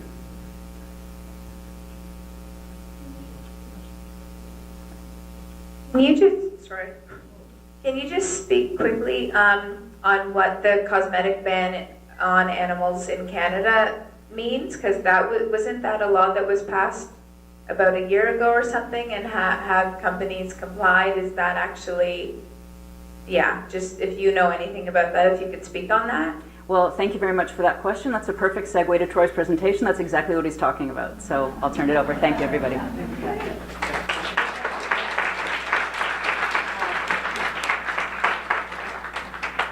Thank you. Yeah, that was a great segue, and there are all kinds of aspects of this that Troy will cover. This is the kind of person whose resume alone could scare you to death, because for more than 2 decades, which I guess would be since infancy, judging from looking at him, Troy has worked in biomedical and toxicological science policy, animal protection, to advance modern human-focused methods of disease treatment and prevention in place of animal models, which we've already discussed a bit. He's the Vice President on Research and Toxicology at the Humane Society International. He leads a global team of campaigners and lobbyists and scientists who work to end animal testing for cosmetics, including in Canada, where he's been instrumental in getting a proposed cosmetics animal testing ban bill through the Senate, and it's through the Senate now, and soon, hopefully, through the House of Commons, and Troy will certainly make some mention of this, which leads off the last question that we had. And additionally, he served on many committees around the world, including the European Union, the U.S. Environmental Protection Agency, the New Zealand Ministry of Health, and of course here in Canada. Yes, he is a scary guy, but only animal abusers need to be afraid, very afraid of Troy, and the rest of us will simply applaud him. Welcome.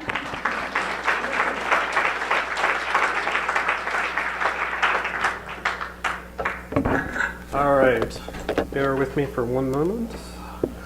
You would like my presentation less without AV assistance, so thank you all again for the invitation to be here. It's great to see so many familiar faces and a lot of new people as well. So it's and also great to follow Lesli, who's done such an excellent job in introducing a very dense and complicated subject. So I'm going to skim over some of the historical background, but I think if we dial the clock back to the mid-1800s is when animal experimentation began, and Lesli articulated the ethical opposition to that, which sprang up pretty much at the same time that they began vivisecting or live dissecting animals in the town square, no pain relief. This is the earliest beginnings of animal experiments, and there's always been an ethical opposition and an anti-vivisection movement for as long as this industry, this activity has existed.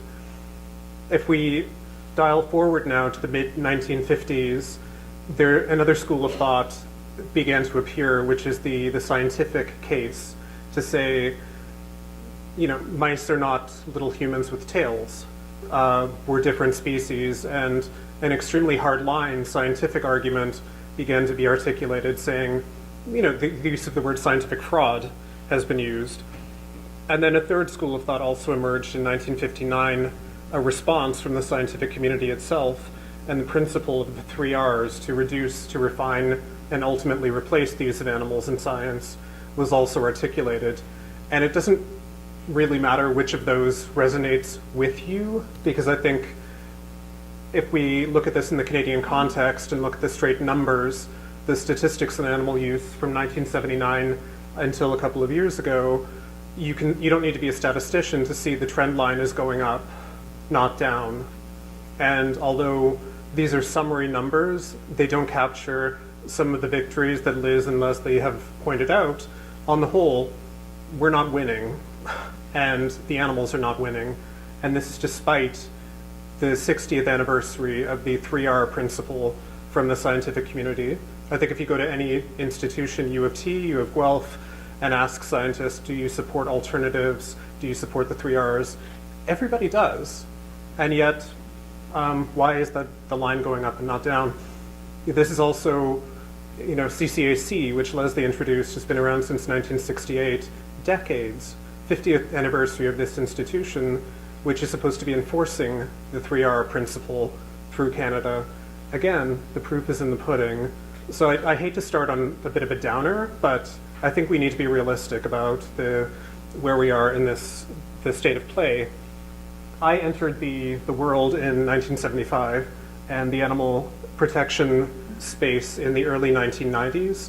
And again, you can see there have been dips in the numbers, but overall, they're going up. And it's really forced me, as Rob suggested, to take a step back and really scrutinize, are we just doing the same thing again and again and expecting a different result? And are we doing a disservice to the animals in so doing? I don't know whether Einstein actually said this. This is a Google image, but whether or not that's the case, some wise person did point this out, and I think we do need to take that to heart. I don't know if you can see a buzzword that's going around the internet these days a lot is it's time to think outside the cage. Researchers stop equating animals to humans, but I think we in the advocacy community really need to take a good hard look at, again, as Rob said, are our activities, are our strategies actually working? And if they're not, we need to course correct. Another concept that gets thrown around a lot is evolution versus revolution. So if we look at the 3Rs as an evolutionary concept, we tweak individual experimental proposals in the hope that we'll get to replacement one day. So replacing, an animal test with an alternative in the idea that a one-to-one substitution is necessarily going to work. I'm afraid the reality is much more complex than that. And I think if we look backwards at another animal practice from the 1800s, which is one of the founding issues of the modern humane movement, it was anti-vivisection and carriage horse welfare. Those are the two issues that founded most SPCAs in history. And there's been a century of history of advocacy that these animals are horribly treated. We need to modify how we behave towards them, how long they can be made to work, the welfare standards that are provided to these animals.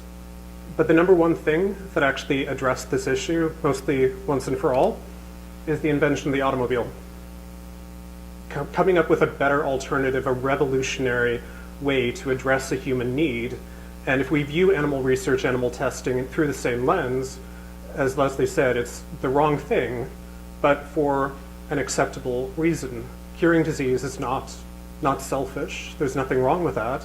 But can we have a better tool that will be more effective than pretending that rats and mice are miniature people? By the same token, if we wanted to go to Vancouver today, we could drive 45 hours, I suppose, in the automobile, or use the latest innovations, and say what you will about Air Canada service and food quality. We're going to take the plane because we like shiny new things. Every other aspect of our society is embracing hungrily the latest technologies, the latest innovation. Why are we still dealing with animal model principles from the 1800s? What's wrong with this picture that this is the one area in our lives that is so firmly entrenched in the past? I hope you're going to be able to see these next couple of slides, but I think it's important to really understand the problem and understand the language that we use. We tend to use animal research and animal testing interchangeably, but they're different animals. So if we begin with testing, one of the questions to Lesli was, what's animal tested? Can you give me a list? It could be pharmaceuticals, it could be vaccines, industrial chemicals, food additives, pesticides. They're all animal tested. Why? It's the law is the short answer in most cases. Before marketing a product under Canadian, European, American, Chinese, everywhere legislation, companies are required by government authorities to submit test data to substantiate, is it safe? Is it effective? Those are reasonable questions because we all, when we go down the supermarket aisles and we pick something up, we assume it's going to be safe. We don't ask ourselves, how do we know that? What goes into that evidence of safety?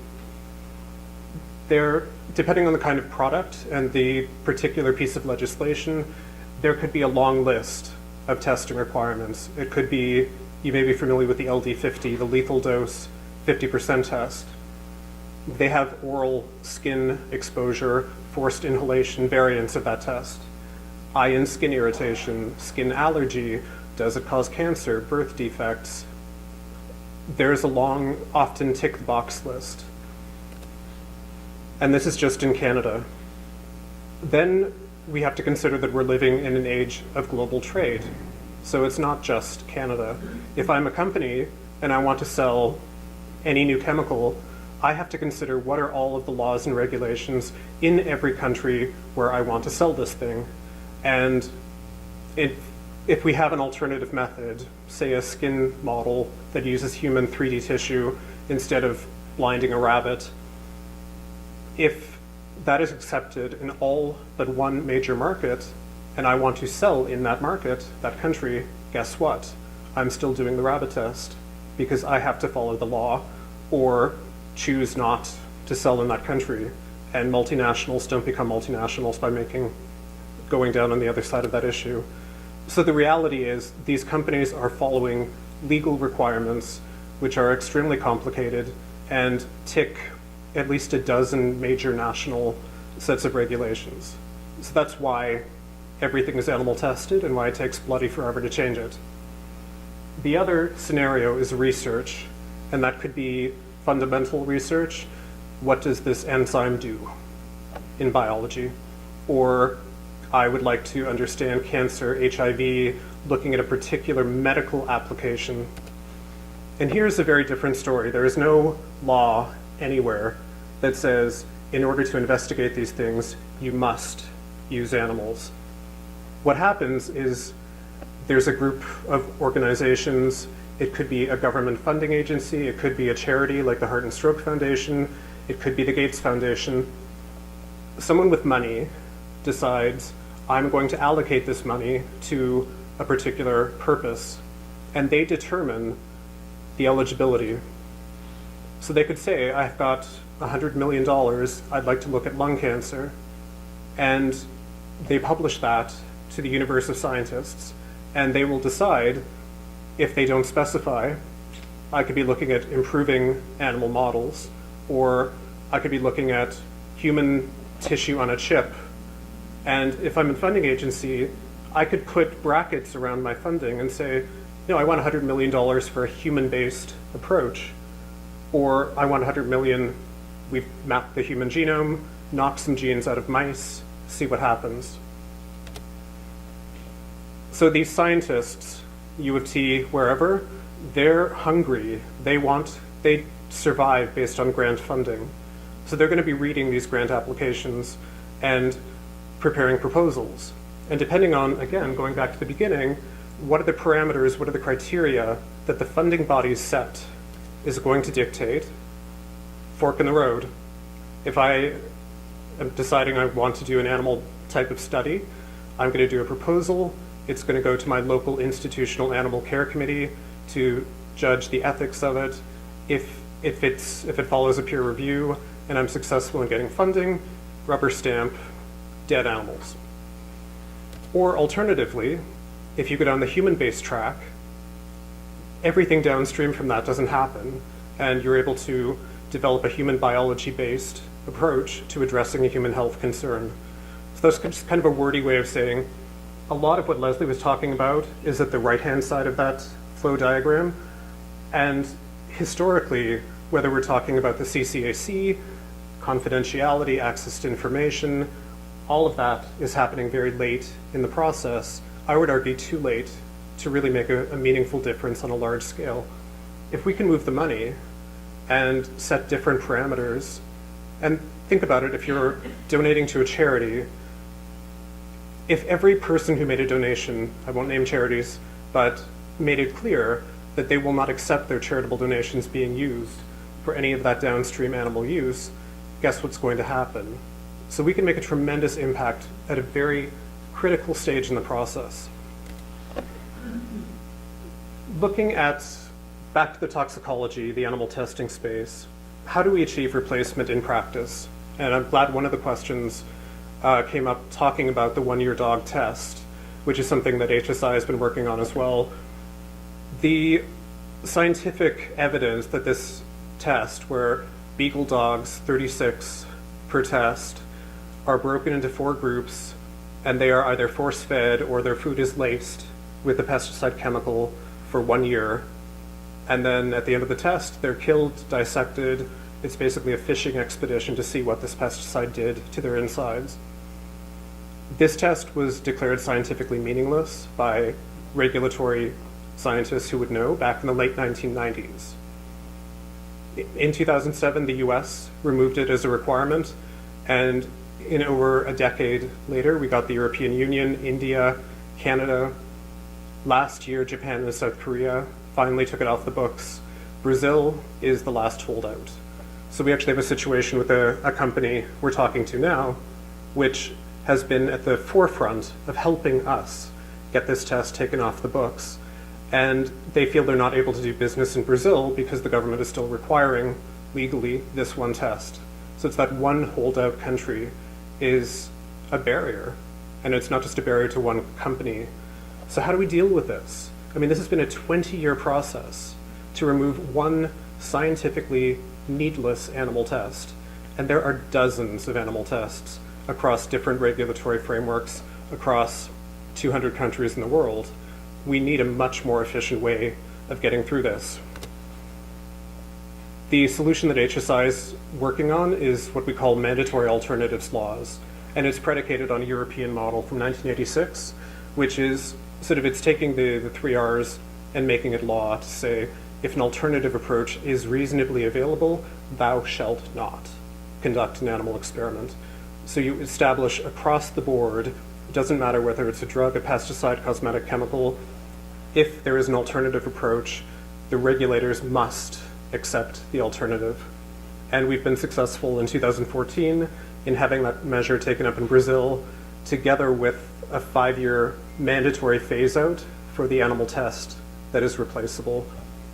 A couple of years ago in the United States, we were able to amend the federal chemical law, and this deals with 100,000 chemicals per year, to require very strong animal protective language to be adopted by the US EPA and by the industry.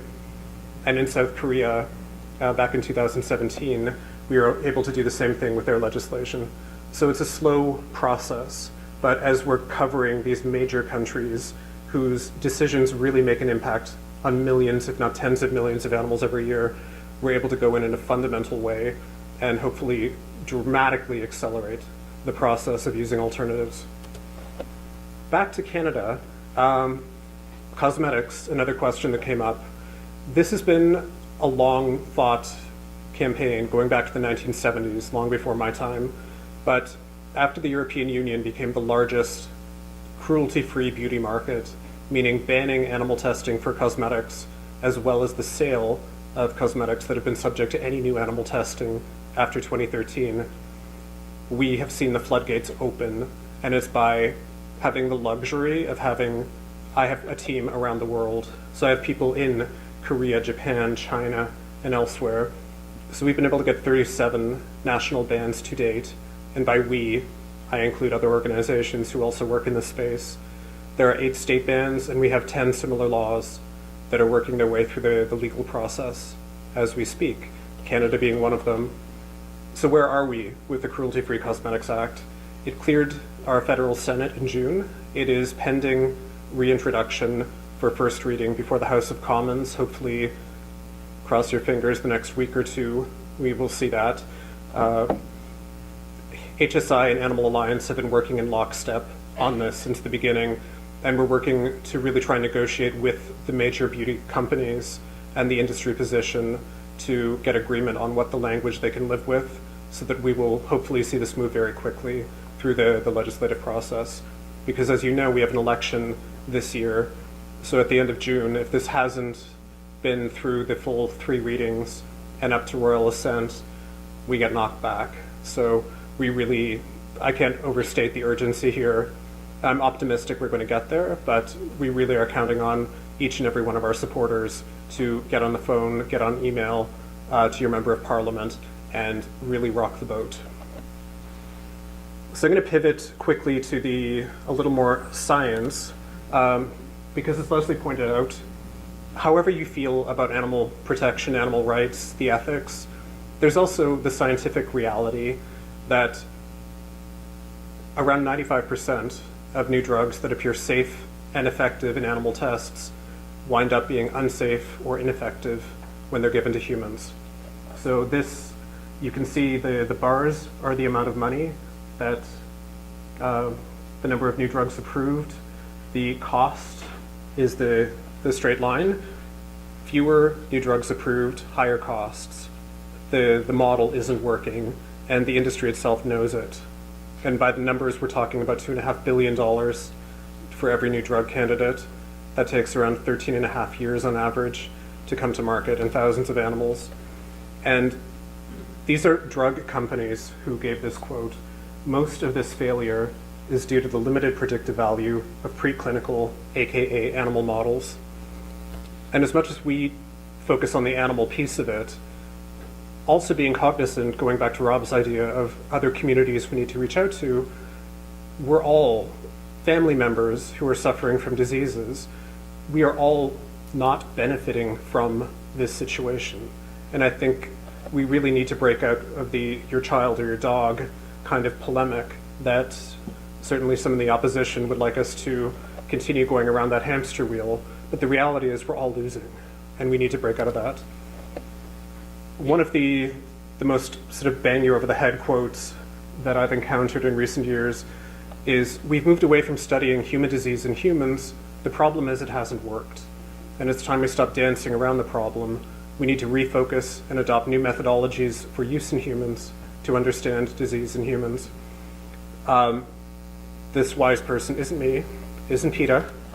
It's the former director of the US National Institutes of Health, a medical doctor who has spent his entire career working on curing human disease.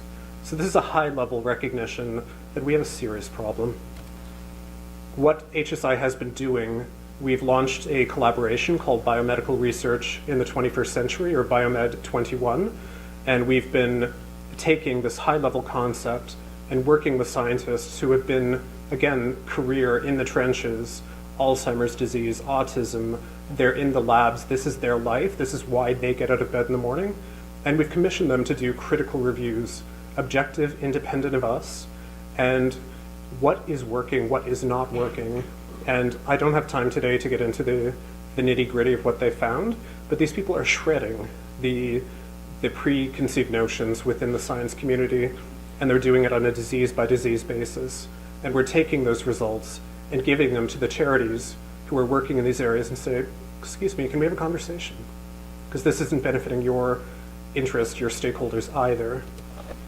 We've also been working, as our name suggests, internationally, and we've been having workshops with science funding agencies across the globe. We've had Europe, Latin America, North America, and we're looking at Asia Pacific this year to really have focused debates around what can we do differently? How do we not keep doing the same thing again and again? And it's hard to really measure how successful or not successful some of this is, but this is a PowerPoint slide from the European Commission Directorate General for Research. This is the big pot of money for the European Union, 20, soon to be 27 countries. And the way they've broken this down is, I think, quite telling. They're committing to eliminate poorly predictive models in exactly the same diseases that we have handed to them, developing improved models, and specifically replacing animals with better in vitro cell-based or in silico computational tools in exactly these areas. So this is the second largest pot of research money in the world for biomedicine, and they're showing signs of beginning to make that course correction. So again, going back to an earlier question about what are the alternatives. Firstly, I should say I almost never use the word alternative anymore, because what we really, I found using the language of science to talk to scientists is much more effective than leading with the animal card. Because again, these people get out of bed in the morning. I'm a cancer researcher. Avoiding animal use, that's laudable, but that's not my jam.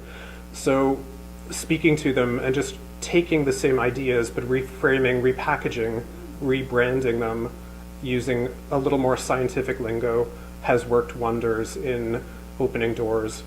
So I'm going to be a little geeky here and show you some science pictures, which I find exciting. I hope you do too. But looking at in vitro, again, people think test tube or petri dish, and that's true. That's sort of the old school.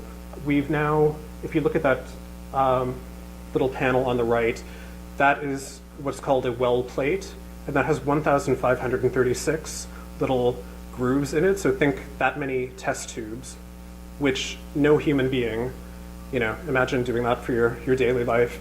So these robots on the left automatically drop chemicals in.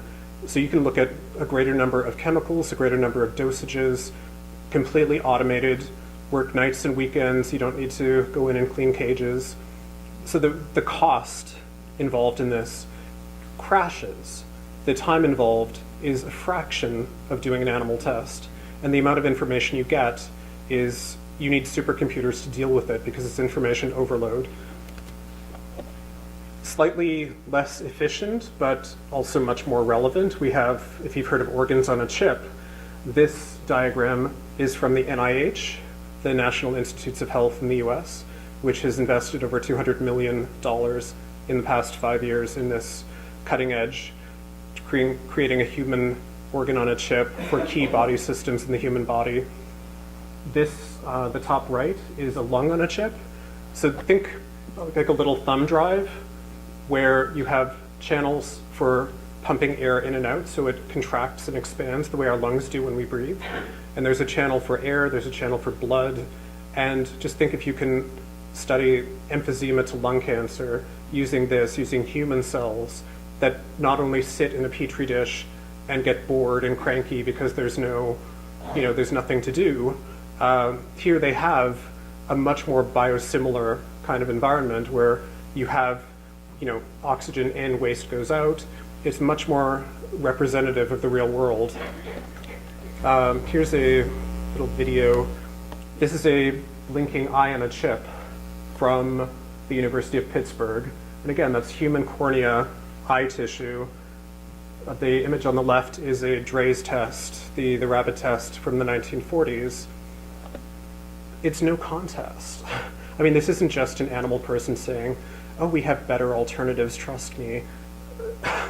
You know, this is the largest funding agencies in the world are putting serious bucks into doing this.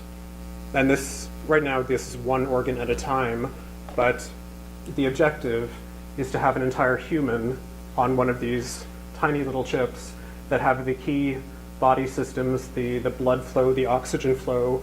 This is where we're close. These are not cheap. These are not fast yet. This is new technology, but this is where the science is going, and the ability to completely strip away the extrapolation issue is, I can almost taste it.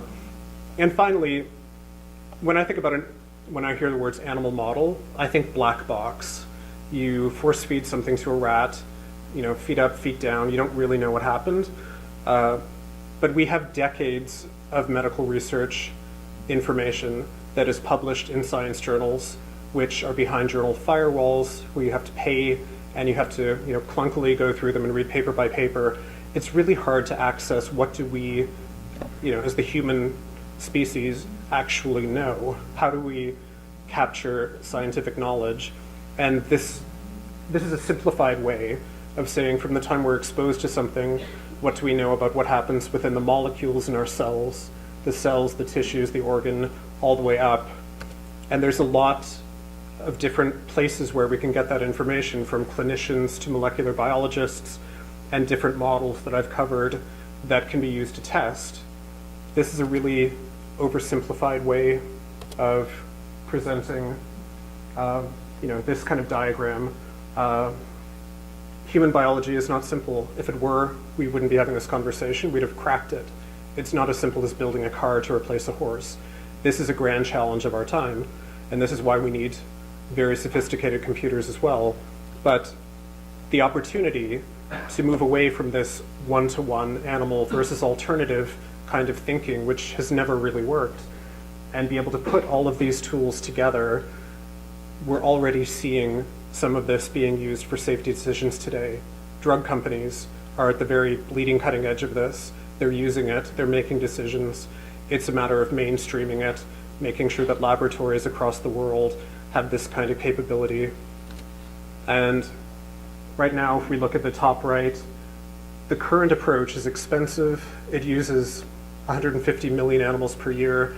It takes a long time, and the relevance of the predictions to you or me is generally quite low. Again, that 95% number from the drug sector. We're not going to get to zero animal use overnight, but we're on the road. And as we move through it, the cost will go down, the human relevance will go up, and our hope and our belief is that animal use will be reduced to zero ultimately. So to summarize, there are sort of two takeaways that HSI has taken on board in terms of how do we tackle this, how do we not do what isn't working and really course correct.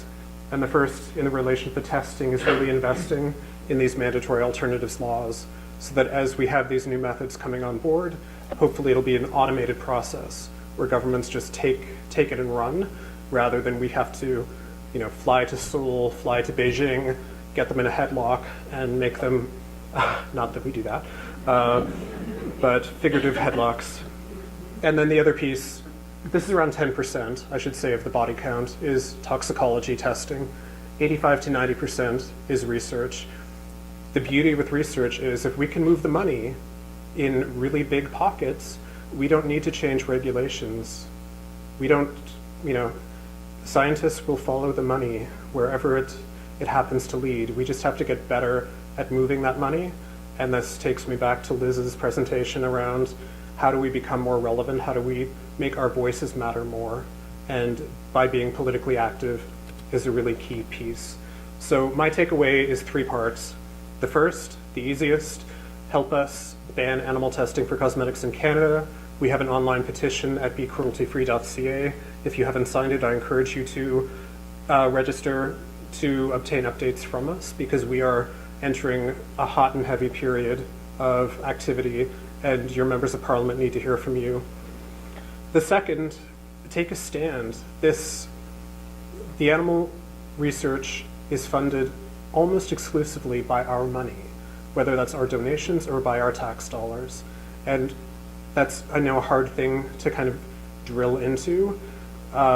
Charities are easy. Before you make a donation, pick up the phone.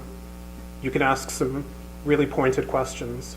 You can also reach out to your member of parliament who, you know, that's not going to change the paradigm, it's not going to change the world, but I guarantee they never have anyone call them, email them, write them a letter to ask about this issue. And every time someone does, it's a holy shit moment for them because they don't know what to do. They don't have talking points, they're not prepared. And if everyone in this room reached out to their MP today or tomorrow with those questions, all of this is going to go back to the funding agencies to say, what do we say? We're suddenly getting these questions, what do we do? And just that sensitized activity, and if we can continue to grow that, it is going to make a difference because we have this kind of a schism in our own minds where, it was said earlier, we want treatments for these diseases, we want safe products, we don't want animals to be used, and we need to be challenging that in ourselves, but also in our policymakers and our political officials. And lastly, being a more informed consumer, we're all aware of cruelty-free cosmetics, but how many people are aware that anything that has a germ-killing label claim, whether that's a hand sanitizer or a countertop sanitizer, is legally a pesticide, which means it's not optional animal testing, it is legally required. And that's tip of the iceberg. So the things that we encounter, the things that we buy every day when we go shopping, do we really understand the fine print about the animal testing consequences? Probably not.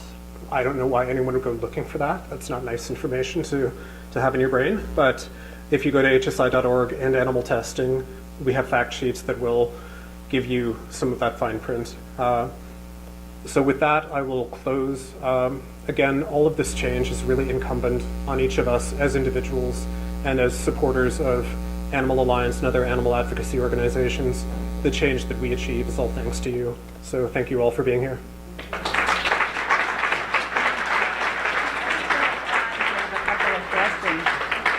Well, Troy has answered so much, but of course, every great answer breeds other questions. So we have time probably for maybe 2 or 3 more questions, and then we can break into a general group and ask all the questions we want. Thank you so much for your presentation. Website. What was that last website? It's hsi.org/endanimaltesting. Okay, we have somebody at the mic with a question, I think. Thank you very much for your presentation. So I'm trying to collect the dots. My name's Audrey Barand. Thank you very much. And what I'm wondering from the last speaker, all this new research on animals, so many more animals being used, is this because these societies, Cancer Society, MS Society, Alzheimer's Society is funding all this? Or from where does the immense amount of animals being tested, the new animals being tested, who is funding this? It must be these societies, that's what I think.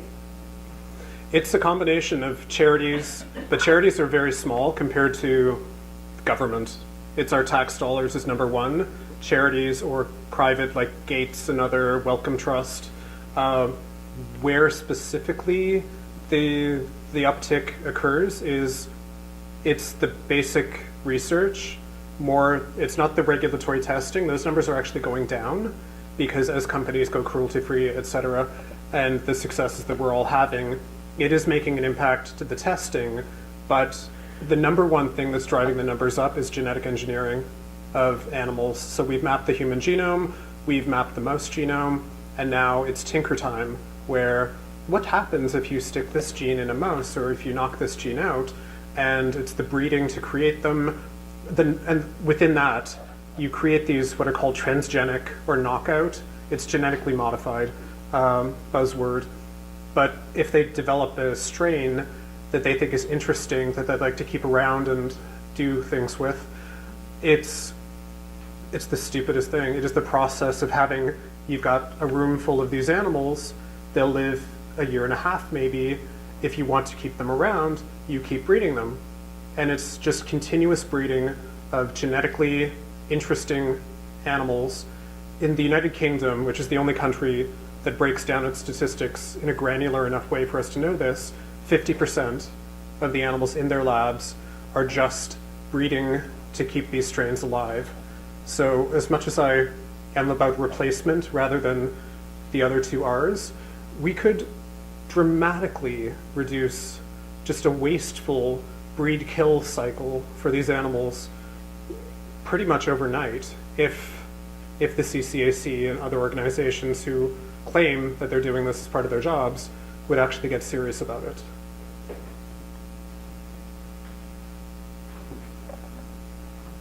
The University of Windsor's opened a program in the last 1 or 2 years it's a Center for Alternatives to Animal Testing. I think it's a program where people can earn degrees and publish research. How much are these working together? Because I understand there's some in other countries as well, across America and Europe. Like, how well are they working together, and how close are they to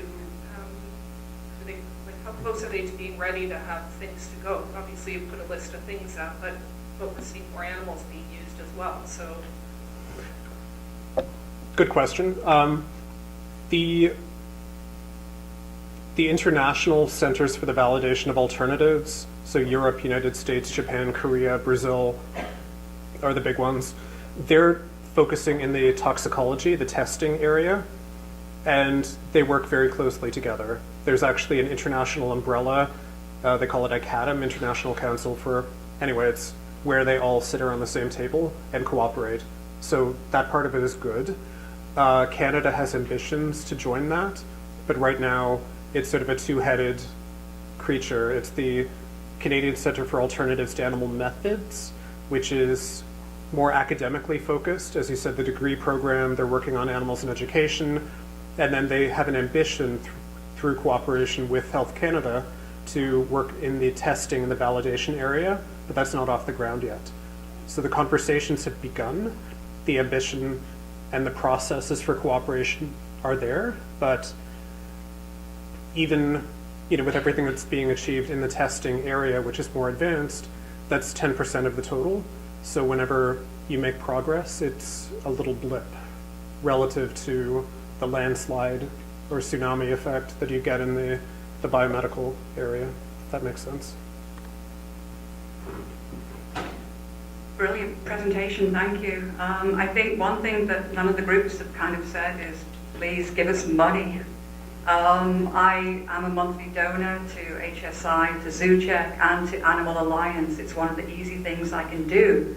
And then each organization can go off and do their fantastic work. But I also want to give a shout out to grassroots activism. I had a chat with Nathaniel Stein-Smith the other day. He tried to get legislation through. He was kind of disappointed that he couldn't at the federal level. And now he said he's very disappointed that the legal system is coming after the activists. I'm with the group Direct Action Everywhere. I did civil disobedience. I am now being charged with break and enter and with mischief. I'm expecting a trial this year through the legal system.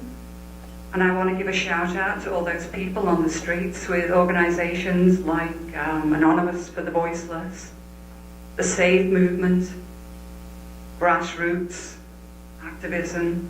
And I think it's really important that, that we know that people are speaking up for food animals. All the pigs still languishing in gestation crates and farrowing crates. All the chickens, all the cows, all of them being transported in this weather, minus weather, boiling weather. I think it's really important for all of us to know what we're doing every day. Support the big organizations, but also search out the organizations who are speaking on the streets every day. Thank you.